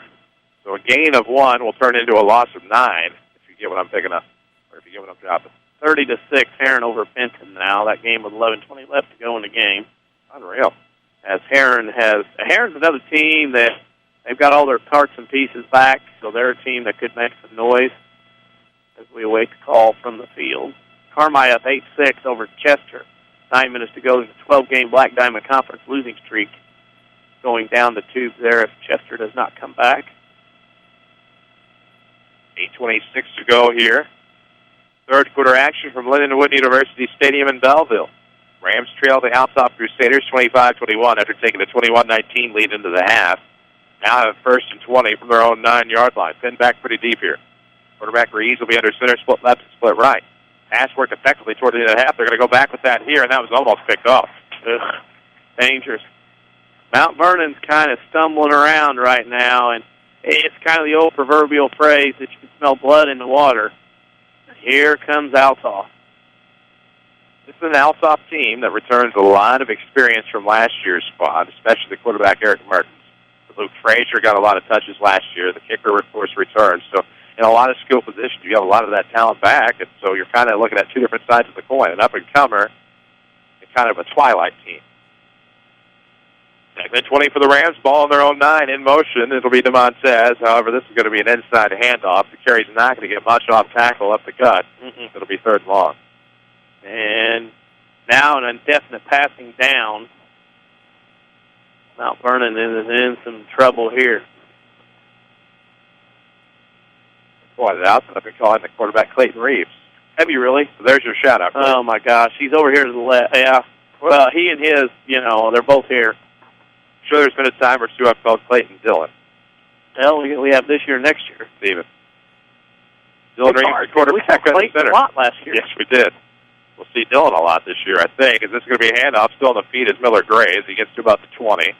So it's a gain of 7. It would bring up 4th and 9. I think I see a yellow cloth on the field, so a flag at about the 20-yard line. It could be half the distance if it's on a personal foul on Mount Vernon. No. Personal foul on the Crusaders. Oh, my. Oh, and we're going to have, we're going to have the old sideline warning. The black hat came off. The official threw the flag up. The defensive coordinator was on the field. Ken Turner's going to talk to the official now. I can see it out of the corner of my eye. The coach from Althoff was at the numbers. And right now he's told that coach to get back because he's not talking to an assistant. And Ken Turner's trying to play peacemaker. And the referee who threw the original flag and sportsmanlike threw the hat to keep for the sideline warning. So with this will help Mount Vernon out because the ball's at the 20. It's 3rd and 16, and it should make it. Let's see what they do. Well, there you go. That's just vicarious. That's not us. But anyway, it's a first down for Mount Vernon. Your vicarious stereotype. 7:27 to play here in the third quarter. So a penalty on the Althoff coach gets Mount. Oh, that's not good. You can't hear that on the radio. 7:17 to go. That's all I know here in the third quarter. I have no idea what's going on. 25-21 your score. The quarterback Dylan Reeves under center. It'll be C.J. Lloyd up the gut between the hashes, rolls to about the 39. It'll be a 4-yard gain. Well, you're going to hear them all now. Unfortunately, we apologize if you heard that language previous in the last couple of minutes. That was not us. But how big was that? I've marked that down as a momentous play because that was Mount Vernon was getting ready to have to maybe run the football and punt. Did you mark the tape there, Don Tony? No, I didn't mark the tape. I'm just saying that was a play. The tape is going to be edited. Up the right hash now, the Rams get the carry off tackle. Looks like Graham Hinkton whose number really hasn't been dialed a whole lot tonight after, I believe, having over 100 rushing yards unofficially last week against Triad. So 3rd and 3 now for the Rams. The clock drops below the 6:20 mark. Of course, Tony Wiltz, your State Farm agent at Mount Vernon, brings you scoreboard updates all season long. Get to a better state with your good neighbor, your State Farm agent, Tony Wiltz at Mount Vernon. Look for that white State Farm Jeep around town. 6:06 now. Going to be a rollout by Reeves. We're able to slip past a potential tackler. Gets to about the 45-yard line. Tried to give it an extra effort at the end. It could be 4th and short. Boy, you know, you're one block away, and you got to be ready. I mean, as a receiver on the ends in this offense, you're going to have to block. You have to block no matter what. You can't think the play's going one way. You can't think the play's going another. You got to block like it's coming your way, and Mount Vernon got caught that time and didn't get a block in because of it. Well, that was one of those where Reeves tried to evade the tackler outstretched, but if he goes forward and tries to dive, probably gets the first down. 5:25 to go here in the third quarter. Rams trailing 25-21 to the Althoff Crusaders. 4th and short here, and we're going to have a timeout Mount Vernon. It's presented by the Medicine Shop. 2339 Broadway at Mount Vernon. Eric Black and his staff. That's Dr. Eric Black and his staff. Second-generation owner, of course. At Medicine Shop Pharmacy, proud to support the Mount Vernon Rams. To our listener, who mentioned on Twitter about Social Security numbers, no, they're not asking for them, nor are we giving them tonight. We do not have to give those tonight. There was a training today, one of our Twitter followers and I were a part of, and Social Security numbers became a big discussion topic. Really? Yes. Won't say where, we'll talk later, but it became a topic, and several of us were not happy about having to delve. You had to divulge? Mm-hmm. And it became rather frisky, I would say. Yeah, and the people wanting him divulged could not understand. But all right. Everything was worked out. There was none of that being asked here. After this timeout, do you know yours off the top of your head? Yeah, I can rattle mine off for these. Yes. Well, there's some people that can't. That amazes me. Not that it's bad if you can't. Well, yeah, anyway. Yeah, thanks for that, listener. Thanks for listening. Yeah.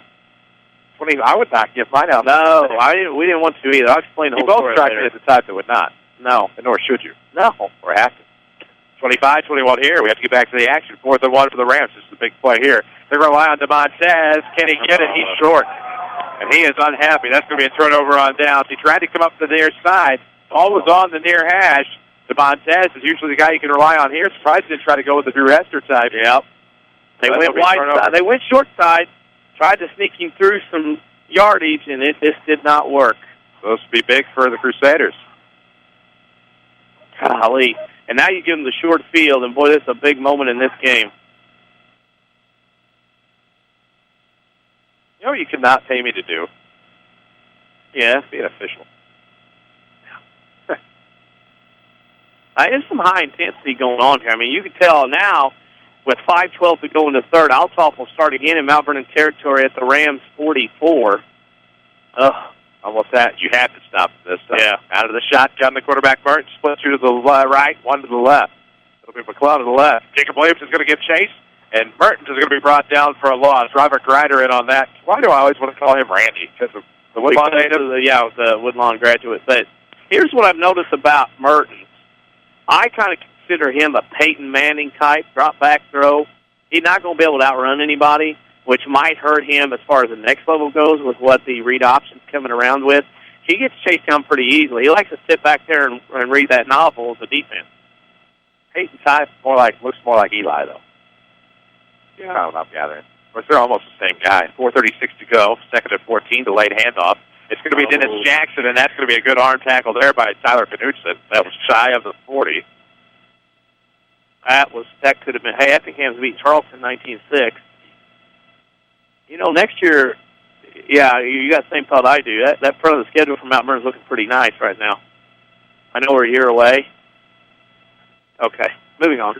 4th and 10. 4th and 10 to play, I should say. It's 3rd and 8. Distracted easily tonight. Uh-oh. And that's going to be a problem play for the Crusaders. It's going to be bad. That was definitely an obvious pass interference. I mean, Mount Vernon had a couple defenders, and they just flat stopped the route. Up Keenan Young down there in the flat. And that's an easy penalty for a first down for Althoff as they keep moving the football in Mount Vernon territory on the 15-yard pass interference. Ouch. Video streaming at WMIXsports.com is presented by Red Lake College. They offer over 100 degree and certificate programs for thousands less. See which program is right for you with full descriptions online at rlc.edu and apply online while you're there. Should take it to the 20. Is it from the penalty or from the line of scrimmage? Line of scrimmage. So Penalty 27. NFL.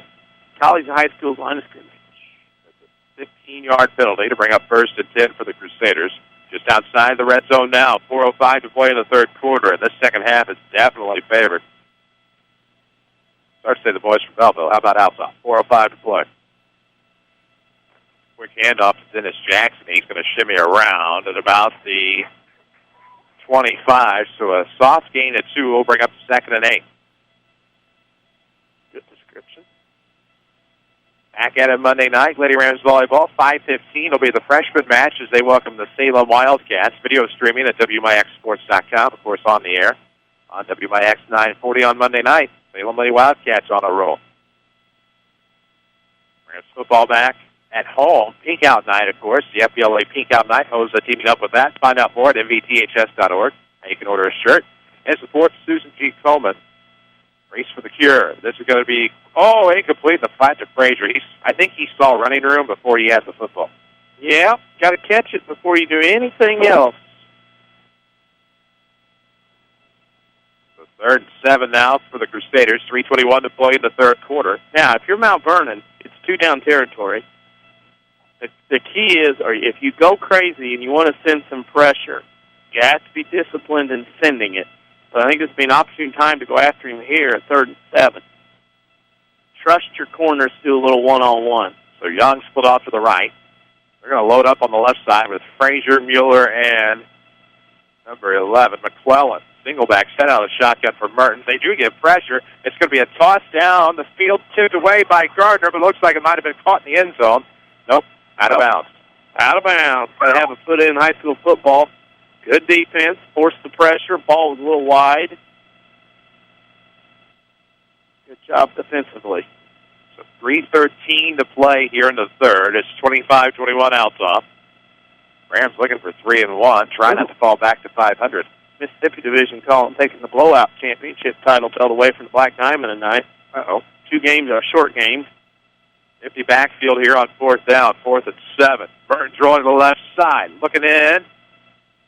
Through the fingers of the intended target at about the 12-yard line. I believe it was a dive by McClellan. So back-to-back turnovers on down.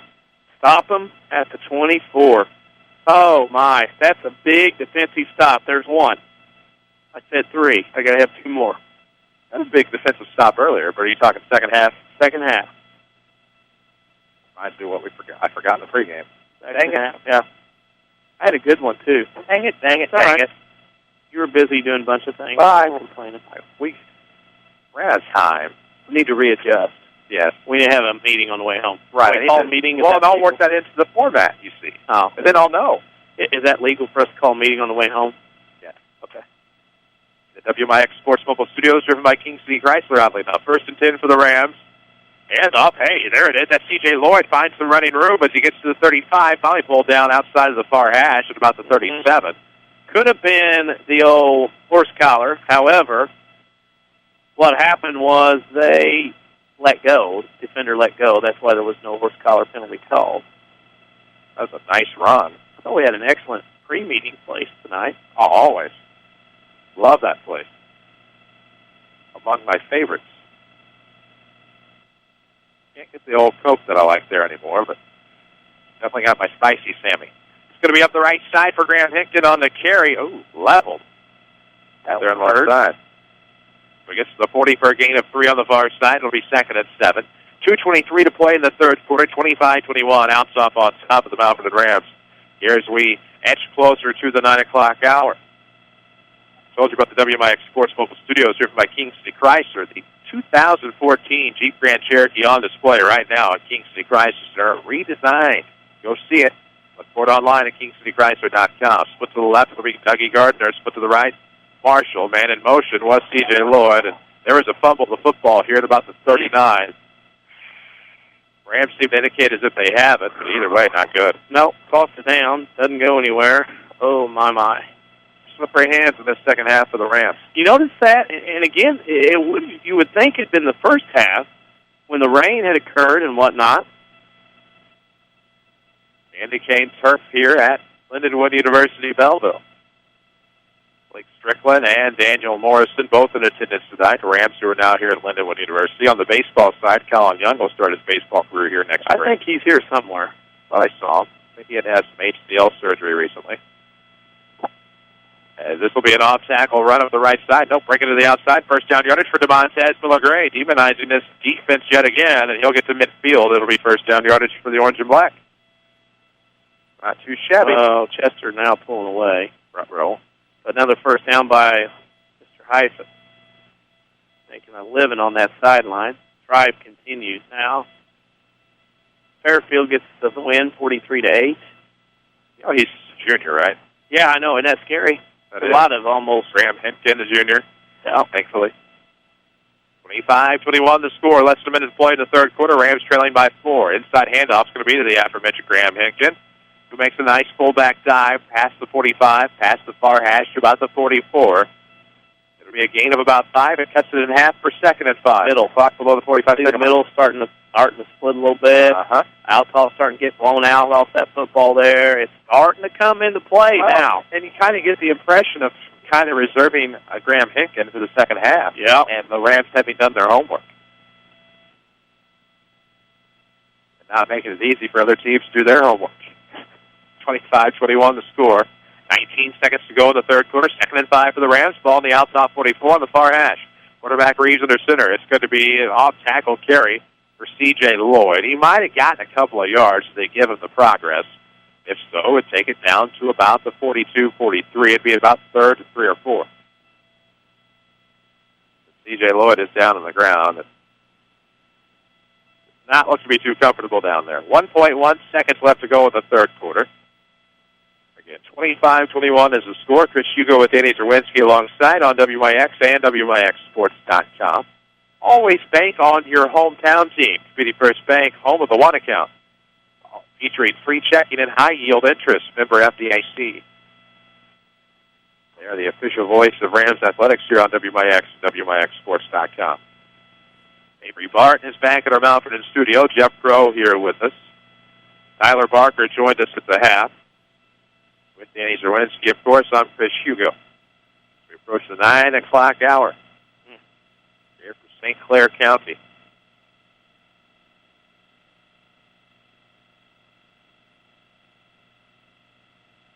C.J. Lloyd, of course.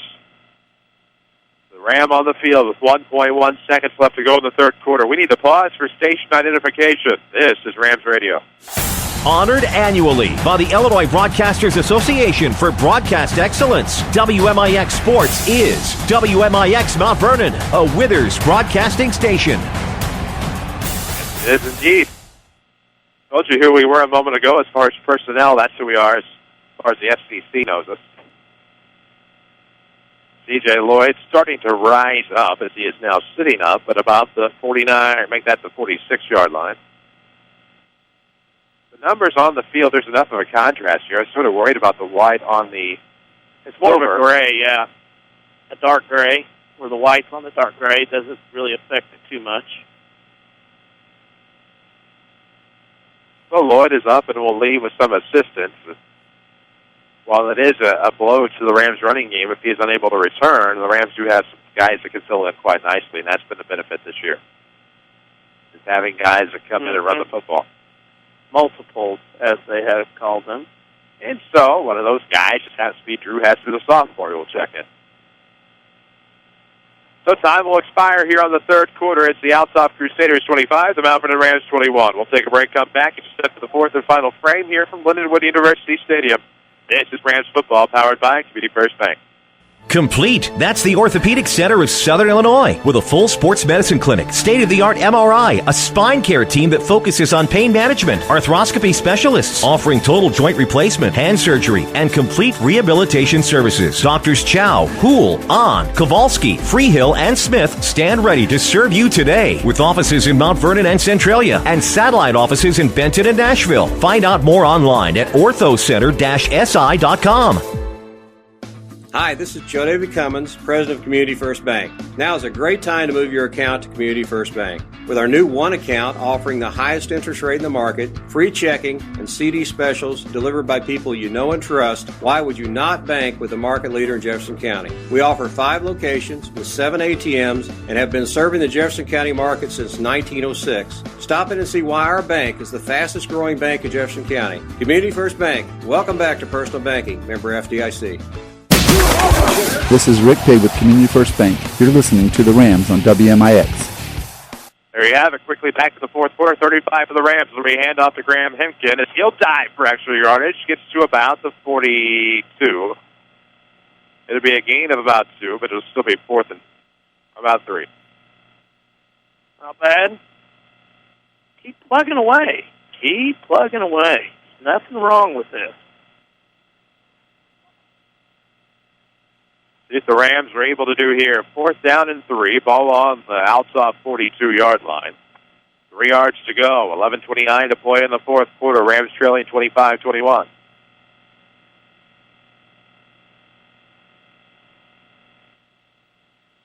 Left side, Hester. Right side, Miller-Gray. Fullback is Hemken. Split left, split right. Man in motion is going to be Demontez. I think they're trying to get the Crusaders offside here. Not going to buy just yet. Slowson.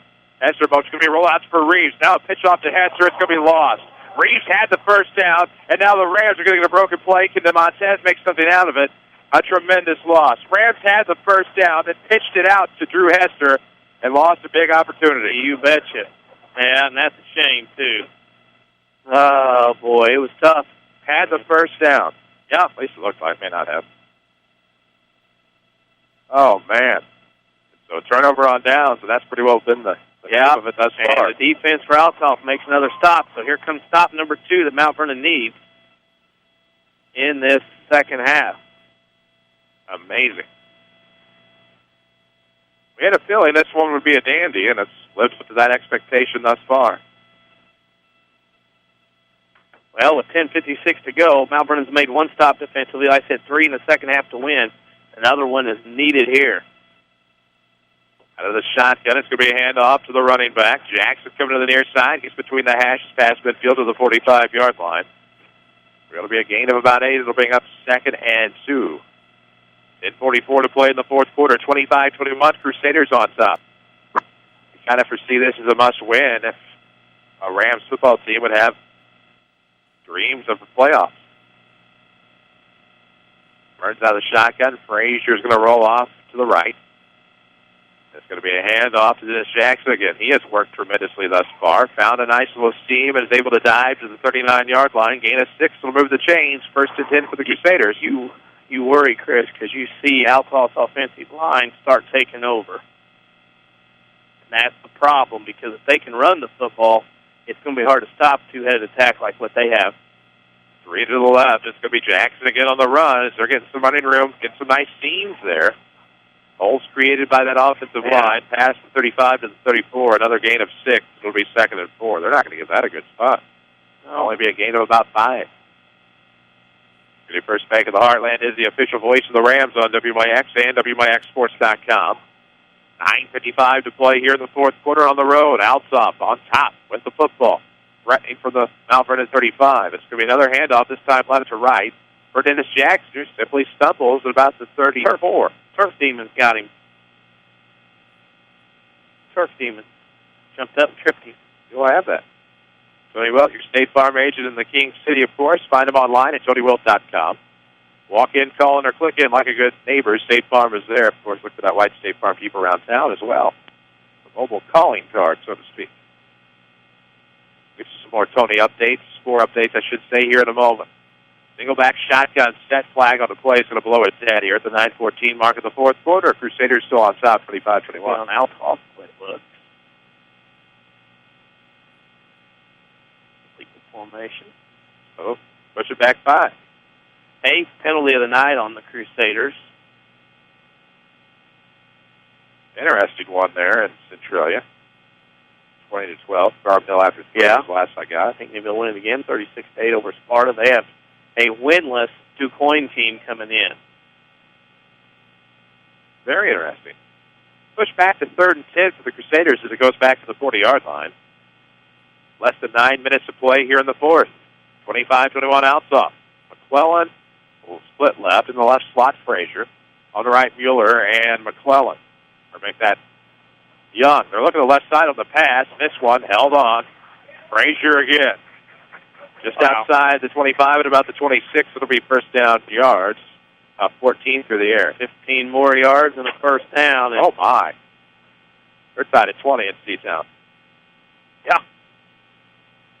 Crazy things happen. That's right. Rams need a stop, though. 1st and 10 from the Mount Vernon 26. Ball in the near hash for the Crusaders. Frazier's going to roll off to the right, where it's Frazier, Mueller, and Young. McClellan on the left. Single back, of course, is Dennis Jackson. Eric Mertens, quarterback out of the shotgun here, looking to kill some time. Now it's going to be a handoff to the right side. Dennis Jackson has plenty of running room. He could break free, but nope, good stop there. Looks like first down yardage on that, or just shy of that. Finally brought down, but all in all, you got to make some more tackles. Well, that's Bright Bowers. Another sophomore. Up to short, 2nd and 2. The ball is on the Mount Vernon 18, far hash.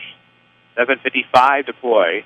Here in the fourth quarter, 25-21, Althoff on top. Taking their time, Eric Mertens, quarterback out of the shotgun. They're going to go 3 left, 1 right this time. Single back set, same personnel, nobody's changed. As the play clock down to 4. Now they'll snap the football, keeping it on the ground, going left. And that's going to be a nice run there. And this time they down number 23 from Malik Easley, who gets the score. 18 yards to pay dirt. It's 31-21. Now in about 3 minutes, they go 7 plays and score on a drive of 53 yards. And easily goes in from 18.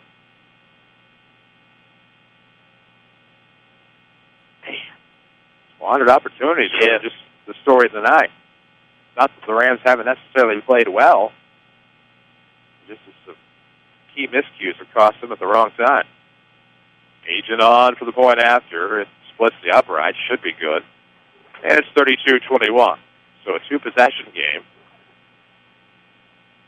Heron has beat Benton 30-6. Rangers in some trouble after back-to-back playoff years. They've been beat at home 2 out of the first 4 weeks. I've got papers in the wrong places everywhere. That happens. And now, the thing is, you know, it's, you had your chances.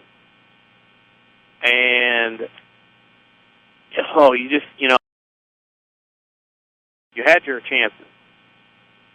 And, you still got lots of time left. Mount Vernon's been throwing the ball very well. But a team like Mount Vernon is not used to throwing it like that as much. So now you're asking them to come out of their element down 11 with 7:35. One thing about it is you got plenty of time based on this game to come back.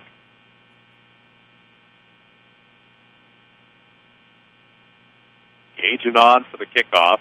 Back to return, it'll be Fitz. He is going to stand deep. Our side, it'll be Demontez Miller-Gray. Althoff has scored 13 unanswered points here in the second half. Yep. Well, Vernon led at the half 21-19, and like you said, oops. Have to get it going now. Going to have to control the football. Agent's kick will be on the ground. Picked up by Doug Gardner. Muffed a little bit. He's going to pick it up this time. Hangs on. Not going to get much yardage out of it. Finds some traction, though, and dives forward at about the 37, where the Rams will have it 1st and 10. With 7:30 to play, trailing 32-21. Cannot waste too much time. Sessler, Valera, Waltonville, Woodlawn wins 24-0. Johnny Hollis will be a happy camper tomorrow morning. I'd say. The scoreboard up tonight on WMIXSports.com. 32-21. Althoff on top. It's Ram football, however, 1st and 10. They get the Mount Vernon football from the sidelines and run it in. Community First Bank of the Heartland is the official voice of Rams Athletics here on WMIX. streaming online at WMIXsports.com. It's presented by Red Lake College. As Demontez Miller-Gray is going to get a big run up the middle. He breaks past midfield, going to cut back to the near side 40. At the 35, 30, 25. Looking to outrun his man at the 20. Flips a tackle at the 10. 5, cuts back towards the near pylon. Demontez Miller-Gray. 30 yards, ladies and gentlemen. 63 yards on the touchdown run. One play. Giddy up. So we said Ram ball control. Avoided the slippery hands, got the handoff. No flags anywhere. And Demontez Miller-Gray makes it interesting. Seconds to run that 63 yards. So at this point, you might as well go for 2. You almost have to. Well, that didn't take long. Like I said, there's plenty of time left. Promised you. Wow. So there you go. The hyphen. Making it interesting. 63 yards for pay dirt, and now the Rams are going to go for 2 here. Split to the left and to the right. Same personnel. Except for Fitzgerald, who's into the ball game as a back. Looking for a quick pass. Reeves is going to be flushed out. Has really nowhere to go with it. Now going to try to flip it into the end zone, and somebody's there. Down Gardner. So now it's a 3-point game. Difference is a field goal now, and it's 32-29. And what a difference a long touchdown run makes. Well, that'll make the momentum was on this side of the field with the Crusaders, and all of a sudden, a 2-point conversion shuffle. How about Reeves going to his left? Wasn't able to get a pass in because he couldn't go overhand and take it there. Flipped it forward into the receiver and got the pass good, and it's 32-29. You know, Dylan Reeves is pretty darn handy. You know, handling of football and doing things like that. That time there, he knew he couldn't throw the football over the top. He flips it. Just amazing what he has been able to do and learn in the first 4 weeks of the high school football season. And just a junior. Yeah. Not too shabby. So the Rams will take that, and of course, the man who just made it happen will kick the football off. A 7:17 to play in the fourth quarter. 32-29 is your score. We're here with you on WMIX and WMIXsports.com. Give us a follow on Twitter at WMIX Sports. So Reeves on to kick off. Curious to see what he does here. Nobody deep back to return. Going to go off toward the side. Picked up. Muffed a little bit at about the 27. Picked up by the Crusaders. The return will come to about the 38. Well, pretty good run there. Return there, I should say, by Malik Easley. Williamson got the tackle, and it'll be first and 10 for Althoff. Here's something. Marion is down 22-21 with 2 to go, and Kokia has the ball. The thing that I've noticed is kind of an emergence of a different type of Cahokia football. More protective, less aggressive offensively, not as much through the air, but a lot more on the ground, and better defense. More balanced in Southern St. Clair County. Quarterback Mertens out of the shotgun. Single back set will be Dennis Jackson this time. Rolling up to the right side, breaking a big run for his own as he dives past midfield to the 49-yard line. It'll be a gain of 13. It'll bring up first and 10. Well, don't let him break something off just after you get some momentum. Try to get a stop here. Get something going. Got to have some stops. Jackson made a great play. Make your own great play when you open a Community First Bank free high-yield checking account that earns cash back. Just ask for one. Remember, FDIC. Mertens back out of the shotgun. Jackson alone back. 3 to the left side this time. 1 split to the right. That's Young on the far side. McClellan on the near. That is going to be Malik Easley getting the carry. Dives to midfield for a no-gainer. And it'll be second and 10. So AJ beats Nashville 55-14. Harrisburg beat Frankfort. Yep. Aaron beat them. AJ beat Nashville 55-14 on the road. Yep. AJ always been told, they can't be that good again this year. Here they come again. Had a big week last week with that muscular dystrophy night, I believe it was. Yeah, against Massac, got a win. Surely an emotional night, of course. 32-29, the score here. It's going to be a carry on the left side. It looks like Dennis Jackson this time, getting the number called. Dives past the 45 on the near hash to about the 44-yard line. Gain of 6 will bring up 3rd down and 4 with 5:54 to play here in the fourth quarter. Rams trailing 32-29, trailing by a field goal. Just narrowly missed a field goal to end the half. Well, kind of. Althoff took a knee with 3 seconds left. Right now, the Crusaders trying to dial up their next plan. Beasley will be the back. It'll be McClellan split to the left side. Mueller, Frazier, and Young will be split off to the right. The quarterback, Mertens, will be out of the shotgun. Ball in the near hash, the 44 in Rams territory. 3rd and 4 for Althoff. It's going to be a nice little shovel to the outside. There's going to be a flag here. It won't be first down yardage. Curious as to the flag here that sits at about the 48 in Althoff, Rams territory. Well, where it's at, it's on Althoff. Yep. You don't want to probably decline it, give them 4th and 2. It's a hold from the spot of the foul, so it's going to be a 13-yard penalty. You move them back. So do it again at 13 yards. We'll see what happens here. I think it'll be interesting. It'll be 3rd and long for the Crusaders. Chris Hugo with Danny Czerwinski alongside. Jeff Crow is with us as well. Avery Barton back at our Mount Vernon studio. Why? Wait, you look at me funny. I was looking to see what came in. Well, I need that would help us, either way. I was hoping for one, not for, anyway. Right, yeah. Disappointment. You had thought that was coming in and something else came in? No, I was wanting that particular team because that would help us on the Saturday Sports Show to rotate through guys. I feel you. Feel me. We're going to happy that person if that happens.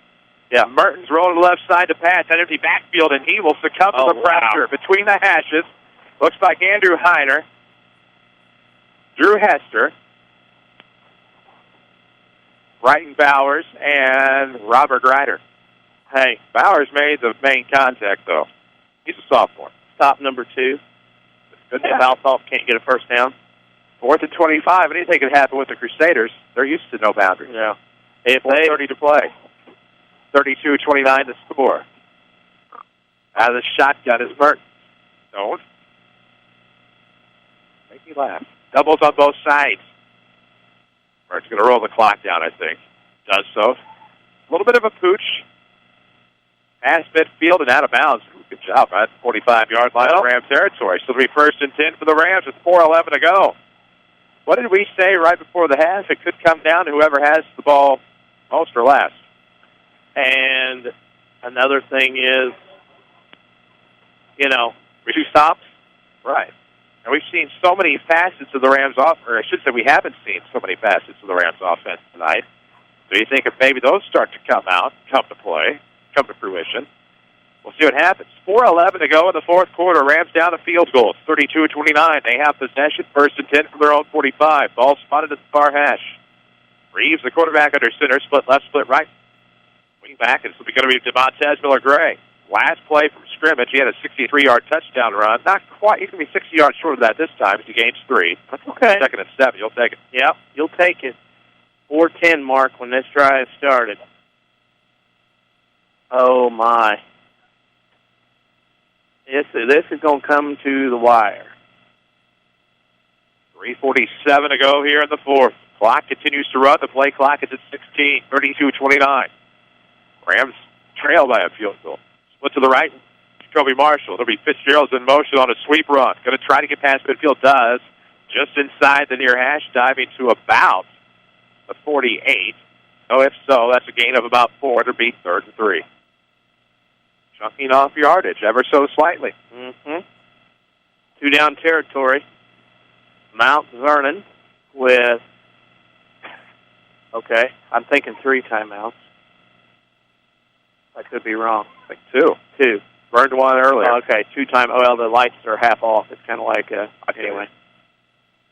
This is going to be a pitch. Ooh, good job by Miller-Gray to hang on to. He's going to have to break to the outside. His own man gets in the way. Still on his feet, it's Demontez, dives ahead for first down yardage, past the 45 down to about the 42, 43. Clock stops on the first down. Things keep going. So it'll be 1st and 10 for the Rams. Again, trailed by a field goal, 32-29 on the road here in Althoff. We've seen it go to the wire here before. You heard earlier the Rams have only beaten Althoff 3 times in the last 12 tries. 5, 7, and 8 in the years of the 2000s. Another inside handoff. Demontez. It's crazy how that kid can cut and just work around those ankles. As he gets shorter, quicker runner, can get in behind the lineman, duck down. The linebackers have a tough time seeing him, and therefore can't find him. Plus, he's fast. Yeah, 7 yards on the gain. 2nd and 3 for the Rams, 2:25 to play in the 4th quarter. Again, if you're just tuning in, 32-29, Althoff on top. Rams with the football, 2:20 to play. I mean, inside handoff to Graham Hinkton. He is going to be, flip would be the wrong word, but I mean, kind of came up and got the feet and tripped him up. I believe they legal tackle. It'll be 3rd and 1. Oh, Orphans. We have an Orphans update, up 28-27. I just have a feeling about that game. If that holds true, I can say I predicted it. Under center, the quarterback Reeves. A minute 53 to play here in Belleville. Going to be a handoff. Graham Hinkton up tackle between the hashes, more inside the far hash, stumbling past the 30 down to about the 29. A gain of 7 will move the chains. It'll be 1st and 10 for the Rams, down 32-29 with a minute 44 to go. Hard running, 144. 2 timeouts. Beauty First Bank of the Heartland is the official voice of Rams Athletics here on WMIX. Split left and right. Hands off to Demontez Miller-Gray, trying to break for a run, trying to break past the tackler, stays on his feet, gets inside the 10, down to about the 5-yard line. If the spot is at the 5, that's a gain of 23, with a minute 29 to go, and that'll be 1st and goal. Oh, my goodness. Well, if Mount Vernon scores, how many stops? Thank you. Hush. Thank you. Come on. I'll give you props tomorrow if that ends up being the case. Okay. It's going to be. It's going to be early. It's going to be coming early morning, regardless of how this one goes. 1:20 to play in the 4th quarter. 1st and goal from the 7-yard line. What will the Rams do here with the quarterback Reeves under center? Split left and right. On the left is Gardner. On the right, Jacoby Marshall. Dylan Reeves takes a spot underneath the center. Man in motion is going to be done. Demontez, as he trying to break to the outside, does he get in? He sneaks in for the touchdown, and the Rams will take a 35-32 lead. How crucial is the PAT now? That's crucial. Althoff has the ability to kick a field goal with Gajan, the kicker, who is fine. Well, still. Wow, he's a freshman last year. I forgot about that. Yeah, you need a score here. A nice extra point goes a long way. A minute 3 to go. Sees the Rams on top, 35-32. The point after forthcoming. Dylan Reeves will attempt the PAT, and how huge would this be to give the Rams a possible 4-point lead? A minute 3 left to go in regulation. It wouldn't be regulation if they make it, but a possibility of overtime if they don't. The kick is up. Oh, that's going to be no good. Short to the right. Here we go. Rams need a stop here. A minute 3 left to go in the 4th quarter. I think you have to boom the kick as far as you can and hope for the best. It is crunch time here at Lindenwood University Stadium. Home of the candy cane turf, gained national attention as they were putting it in a couple of years ago. Forced Althoff to find new homes for that 2011 season. Of course, they spent time at West and East. I remember doing a game, I think it was the Mount Vernon game was at East, and I filled in the following week for the Althoff game on a Saturday night at West. Whoops. So Centralia. Yes. Okay. You were there. Yeah, I went, watched. That's only the second time I'd ever done football stats. It was just as rough as the first time. Well, 5 years prior. 1:03 to go. Ball game on right here. Amen to that. Rams on top, 35-32, a minute 3 to go. It was a 7-yard touchdown scamper. Far corner, across the goal line for Demontez Miller-Gray. 70 yards in the second half on touchdown carries for Demontez. This is going to be end over end. This one is going to head towards the Althoff end zone, where it will be a touchback. So the Crusaders will have it 1st and 10 from their own 20 with a minute 3 to go.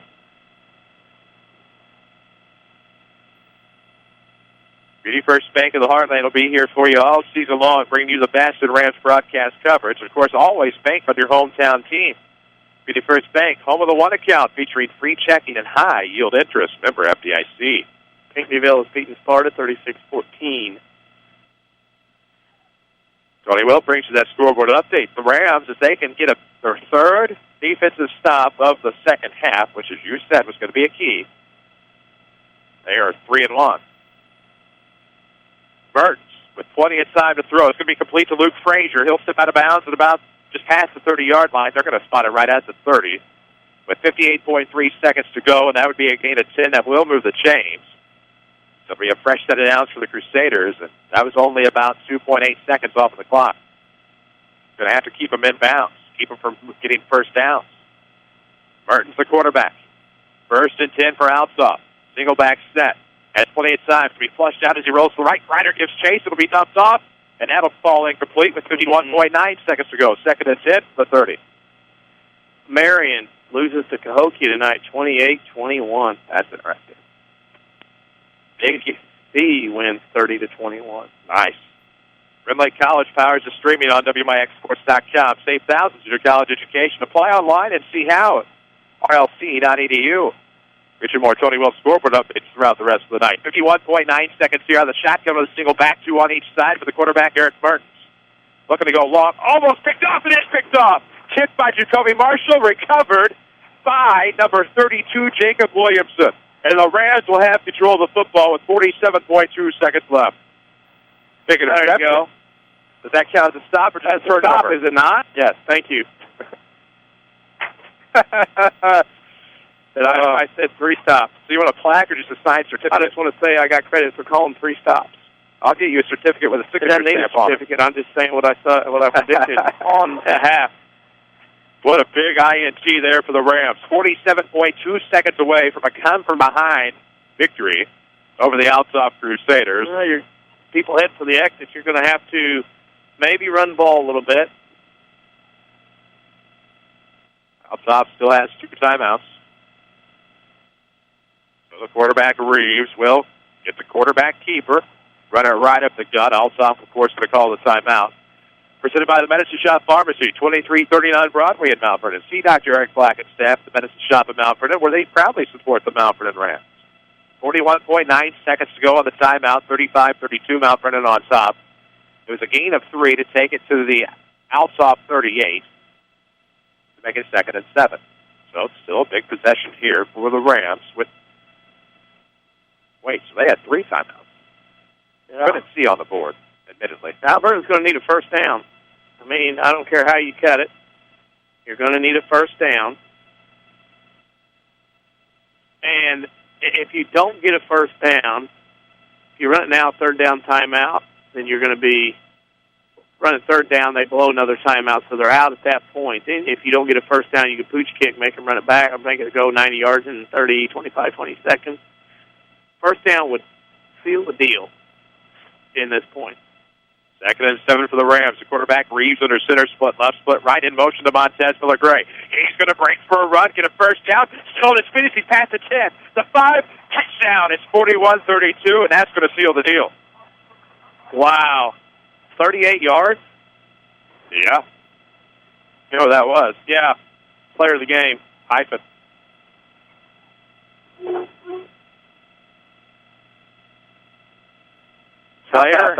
Player hyphen of hyphen the hyphen game. Demontez Miller-Gray. Wow. Unbelievable. 41-32. The Rams are up 9 with 34 seconds to go. He has the last 3 touchdowns, 63-7 and 38. Yeah. Community First Bank of the Heartland has been here for you all season as they are looking, of course, for the 2-point conversion. It was picked off. He can't run it back. Yeah. So it'll be a kickoff time coming. The Rams are up 9, 34 seconds left to go. Of course, on the left-hand side, the Cards and the Brewers are all tied up at 4 in the top of the 7th. Oh, my. Hold them at KB Bone 808. It's a hold. It's a score. It's a hold. 3 times. How about that? Mount Vernon's going to go to 3-1 with Marion limping in next week. Rochester wins 35-14 over Springfield High School. There's our first train of the night. I know. It feels weird not to be rattled by it right now. Yeah. Huh. That's what that's like. 41-32 the score here. Rams are looking at 34 football seconds from 3-1. That makes the season that much more interesting. And weirdly, it gives me a little bit more trust in Calpress. Weird. Mm-hmm. That's odd. I don't know how that does that.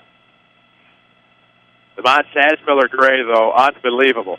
Touchdown runs in the half you just heard, 63 yards, 7 yards, 38 yards.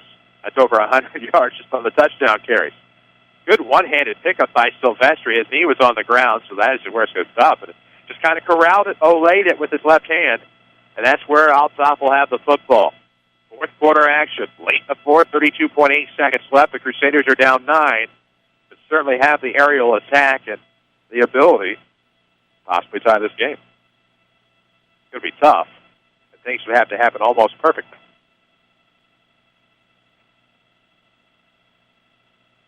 Wow, Demontez Miller-Gray with one more good play. Make your own great play when you open a Community First Bank free high-yield checking account that earns cash back. Just ask for one. Number FDIC. Complete. Two. Tackle well. He's got to get him just past the field between the hashes is where the tackle will occur from Doug Gardner. Clock stops 25.2 seconds left. Not from Jersey, I promise. And that one will be at the 46-yard line. Living on it. Okay.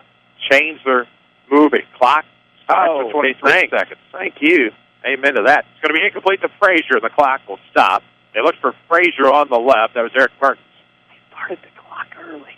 Yeah, I know. Okay. But they'll take it. 19 seconds. I mean, technically, the ill feelings of last year with clock.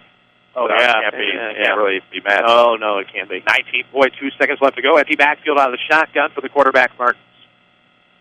19.2 seconds to work with. Ball from the 46. He's going to roll to the right side where he's dangerous. Throwing with his body, and that's just in and out of the hands of the intended target, Keenan Young. He was trying to go before he had it. So 12.9 seconds left for Ram win. 41-32. The Rams are up 9. Got big stops defensively, and there's a Ram defense that bent quite a bit at the beginning of the second half and never broke. Came back and with resiliency, it could have just helped pave win number 3 on the year. Empty backfield out of the shotgun. McClellan and Frazier on the near side.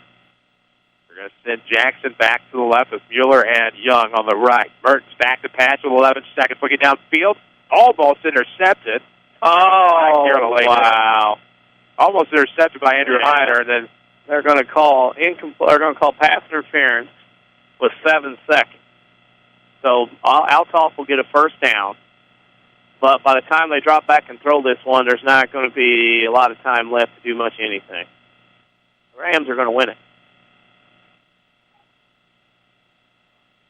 Up 9. What a turnaround in this one. Unbelievable. 3 stops. 1-0 in the conference, 3-1 overall. 2 home games the next 2 weeks. Yeah. Brian Reynolds cheering on from home. 41-32. Plenty of dignitaries in attendance. 7.7 seconds to go for the Rams' 3-1 record. A 1-0 in the South 7. This is going to be a completed pass to Dennis Jackson, and he is tripped up by his counterpart wearing number 3, Doug Gardner, just inside the red zone at about the 19. A gain of 12 through the air with 2.2 seconds left. It's going to be all for naught. Don't know why, Mom. Yep. So, my heart's racing. Why? And the clock will stop on this one as the clock continues. And the Rams are 3-1. They are 1-0 in the South 7 Conference with a big date looming with the Marion Wildcats on Pink Out Night on Friday. We'll come back and tell you all about it in our Second Chance Auto halftime. Make that our Smith Chevrolet postgame show, distracted by the Twitterverse. Follow us at WMIX Sports. It'll be the Smith Chevrolet postgame show coming up. Rams win this one 41-32. And this is Rams football from WMIX Sports. I'm meteorologist Dave Bowers. We'll look at your next rad weather. Some rain early this evening, and then partial clearing late tonight. Cooler, a low 51. Lots of sunshine and pleasant tomorrow, high 75. Tomorrow night, clear and rather chilly, a low 44 to 48. Sunday, plenty of sunshine and nice, high 73. Yeah, look for Monday, sunny and pleasant, high 77. And Tuesday's going to be partly sunny with a warm afternoon, a high temperature 81. Next rad weather from WMIX, Mount Vernon, Illinois. I cannot believe it. I can't remember a time when Ford F-150s had such huge discounts. Hi, Roy Schmidt, Ford dealer, Ford Square, Mount Vernon. We must clear out the 2013 Ford F-150s to make room for the new model year.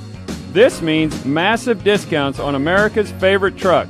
Save up to $12,000 off MSRP on a new 2013 Ford F-150. With over 30 in stock, we are sure to have the right truck for you.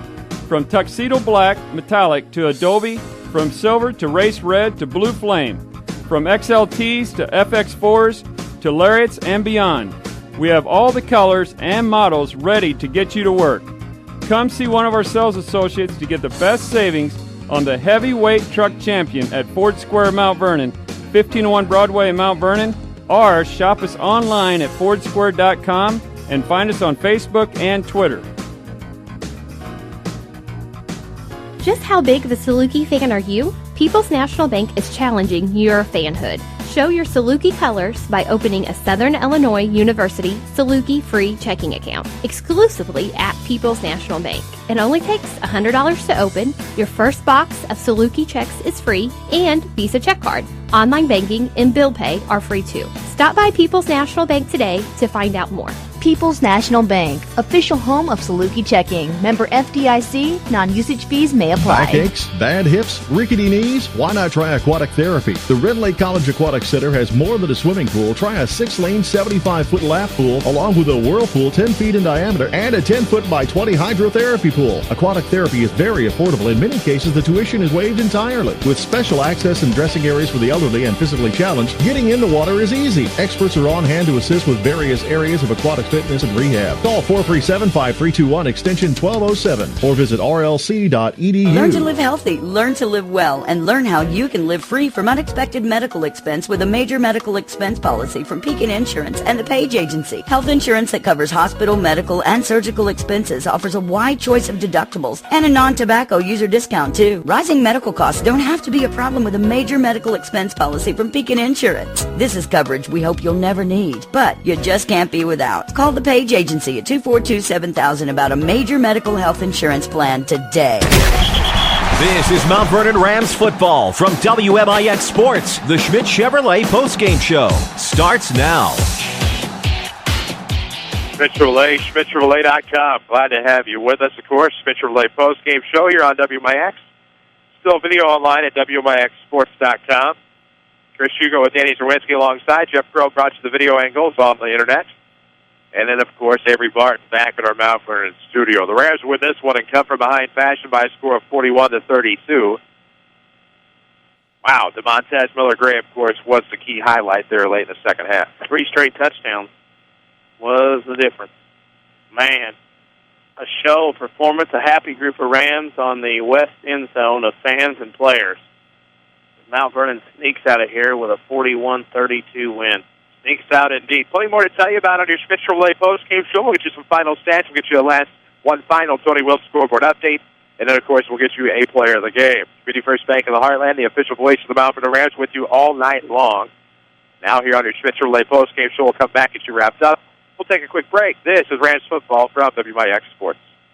Friday Night Lights are back. The best in high school football content is right here at WMIX Sports. Don't miss area coaches and our panel of experts as the Saturday Sports Show revisits the region's most important games. We'll also recap the WMIXsports.com scoreboard, plus talk up other local sports. Look for the Saturday Sports Show after the 8 a.m. news on WMIX 940 and WMIXsports.com. Powered by Crossroads Community Hospital. It's more than a hospital. It's what healthcare should be.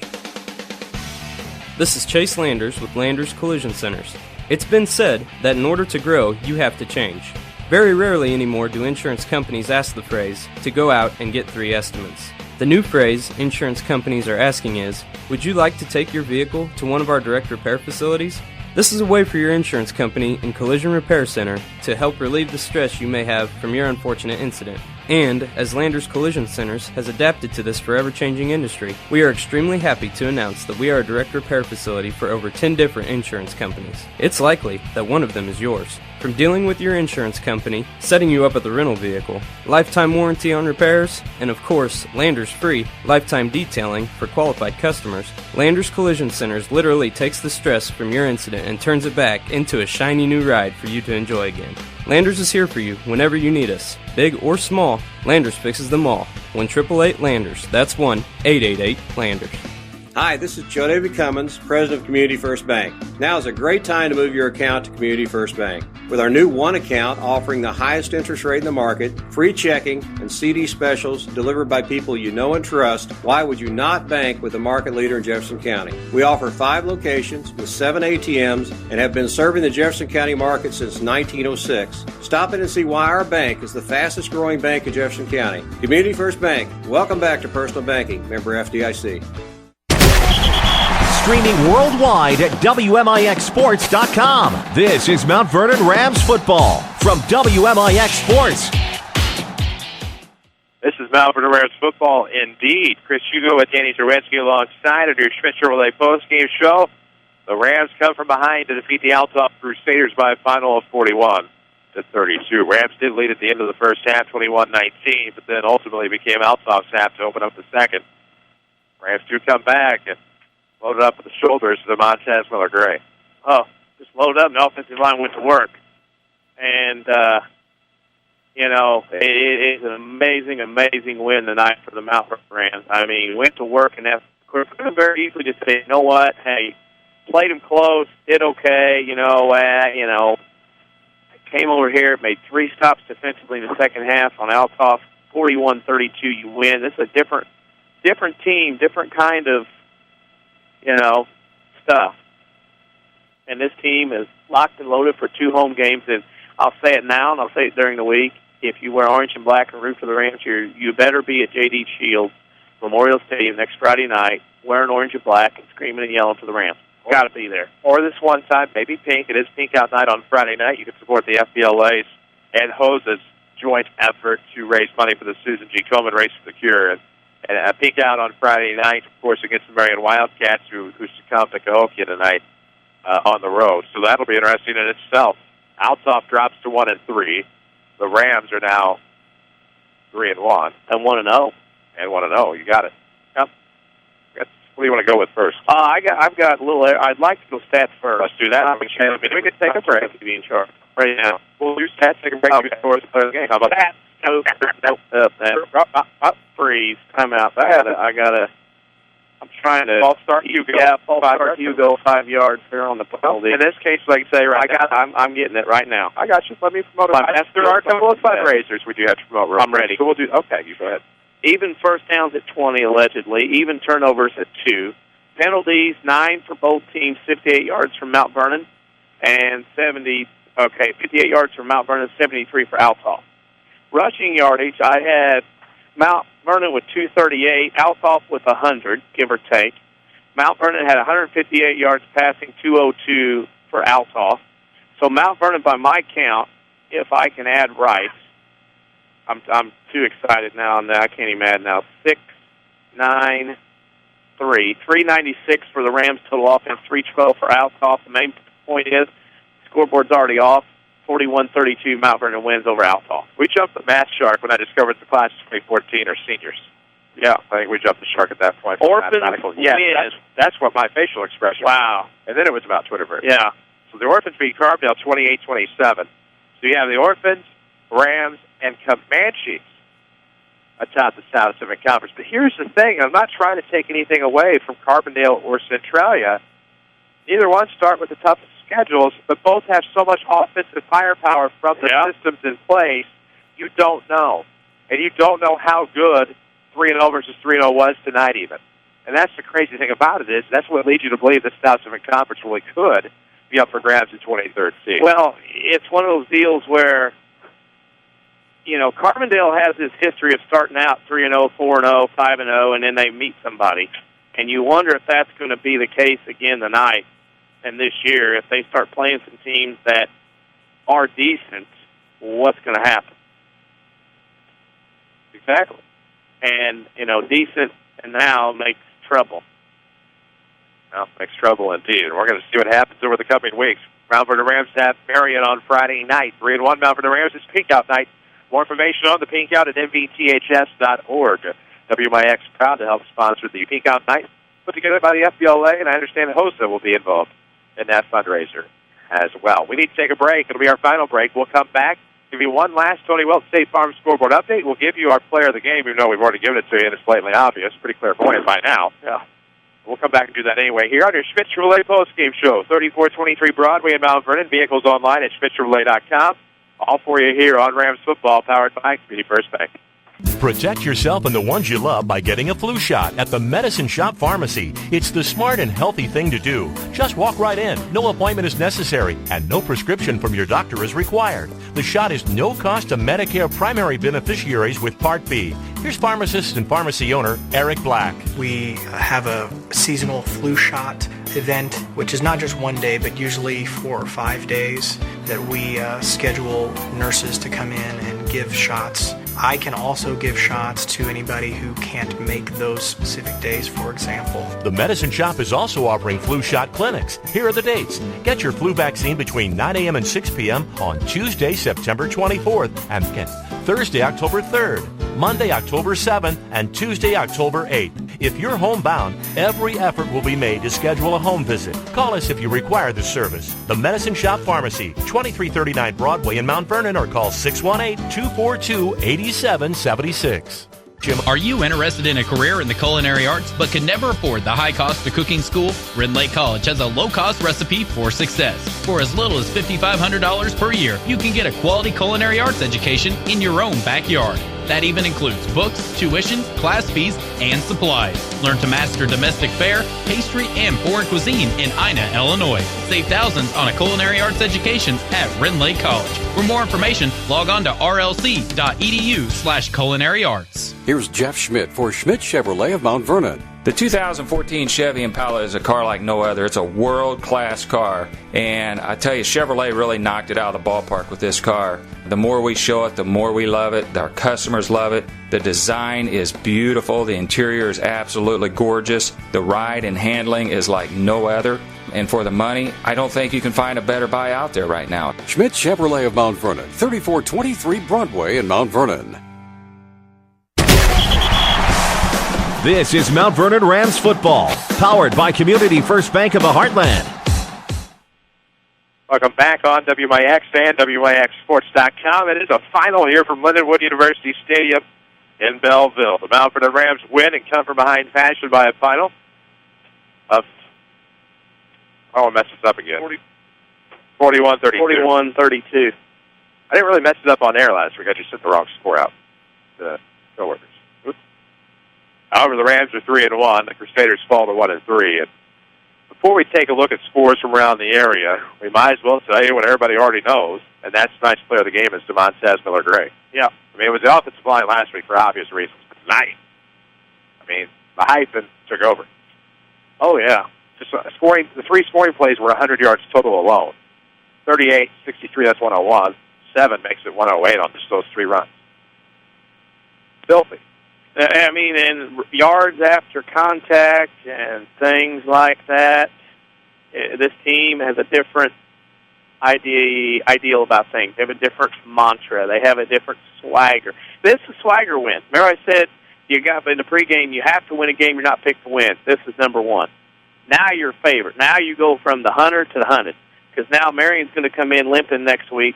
Carbondale loses tonight. They got a tough one again next week. So, you know, you have to look at it and you have to go, you know, all right, you know, this Mount Vernon team is pretty darn salty right now. And to come up here and win says a lot. And then you look at next week with what's going on around the world. Cahokia goes to Carbondale. Cahokia just beat Marion. Marion's got to come to Mount Vernon, and Centralia comes here next week. How big is the game for the Althoff next week here at 1-3, and Centralia comes here? How big have those games been, period? And then you add to the fact that Centralia comes back here after the perceptions of what may or may not, leaning towards may not, have happened last year at Centralia. You had a close game at West between these 2 teams, Centralia and Althoff, 2 years ago. So, I mean, that should be a dandy regardless just because of the recent history of that matchup. And then you have Mount Vernon and Marion, which was close last year. Rams almost knocked off a heavily favored Marion team last year on the road. Played Marion tough back in 2011 at home on a game that had to be brought back on Saturday. Played close for a half. So, I mean, really, when you look at all of these things, I mean, what can you say? You say it's going to happen. I mean, you got to win 2 more games. Mount Vernon's going to have so many playoff points that it's not going to matter. So you got to come up with 2 more wins over the next 5 weeks. And it can be done. Rams are 3-1. Let's check in on some of those scores around the area. Of course, I know there's still some finals trickling in. Yeah, we're still hunting for some, and we appreciate everybody helping us out tonight. We have a lot of scores here. Let's start in the Black Diamond. They went final first. Chester came back to beat Carmi 19-14. Johnston City beat CZR 30-21. El Dorado beat El Dorado Trike on the potato game 47-40 or 47-0. It was SPWW over Hamilton County, 24-0, and Fairfield beat Bina Goreville 43-8. River to River, Heron over Benton 30-6, Murfreesboro over Massac County 52-14, and Harrisburg beat West Frankfort 27-6. AJ beat Nashville 55-14. Carterville beats DuPoint, or the last score we have is 50-7 in the fourth, and Pinckneyville beats Sparta 36-14. In the South 7 tonight, Centray over Carbondale 28-27, Cahokia over Marion 28-21, and Mount Vernon is the only road team to win in the South 7 tonight, 41-32 over Althoff. If you're worried about playoff points, Mount Carmel's beating Mater Dei 25-0 late. Rochester beats Springfield 35-14. Triad leads Bethalto 41-32, and I'm still trying to hunt down a Mascuda score, but the playoff points, no less than 6 tonight for the Mount Vernon Rams. That is unreal. Just got to get 2 more wins if you want to hunt and sniff in that postseason. But plenty more football to be had here for the Mount Vernon Rams. Those scoreboard updates are powered by Tony Wilt, State Farm Insurance. For all your insurance and financial service needs, see Tony in the King City. Look for him online at TonyWilt.com or try to find that white State Farm Jeep around town. We're going to wrap it up from here at Lindenwood University Stadium in Belleville. Thanks for the hospitality, of course, not only from Lindenwood University, but from the staff of Althoff Catholic High School as well, as the Rams witness one here tonight. 3-1 are the Rams, 1-3 are the Crusaders. For Danny Czerwinski, for Avery Barton, for Jeff Crow, for Tyler Barker, for everyone at Withers Broadcasting and the WMIX Sports staff, thank you so much for listening to Mount Vernon Rams Football. Thank you for watching as well on WMIX and WMIXSports.com. I'm Chris Hugo, reminding you of the final score. It was the Mount Vernon Rams 41, the Althoff Crusaders 32. We'll be back at it tomorrow with the Saturday Sports Show. We'll talk this Ranch win with Jared Shaner tomorrow morning. It's after the 8 o'clock news here on AM 940, audio at WMIXSports.com. We'll talk to you tomorrow. So long from Belleville. You've been listening to Mount Vernon Rams Football on WMIX and WMIXSports.com. Rams Football is sponsored by Community First Bank of the Heartland. Welcome back to Personal Banking. Rams Football has also been sponsored by the Medicine Shop of Mount Vernon, Ford Square and King City Chrysler. You can count on us. Ren Lake College. Save thousands on your college education. Log on to rlc.edu. State Farm Insurance Agent Tony Wilt. Like a good neighbor, State Farm is there. Second Chance Auto on Route 142 East in Mount Vernon. Van Terra Bank. Good Samaritan Regional Health Center. Raising a Hospital. Raising the Bar. Winning Edge. Schmidt Ford of Salem. And also by the Orthopedic Center of Southern Illinois. Landers Collision Centers of Mount Vernon and Salem. Schmidt Chevrolet of Mount Vernon. All Stars and Stitches. Central Christian Church. And People's National Bank. Stay in the game on Twitter. Follow us at WMIX Sports. Or log on to WMIXSports.com. Now back to America's best music on AM 940, WMIX.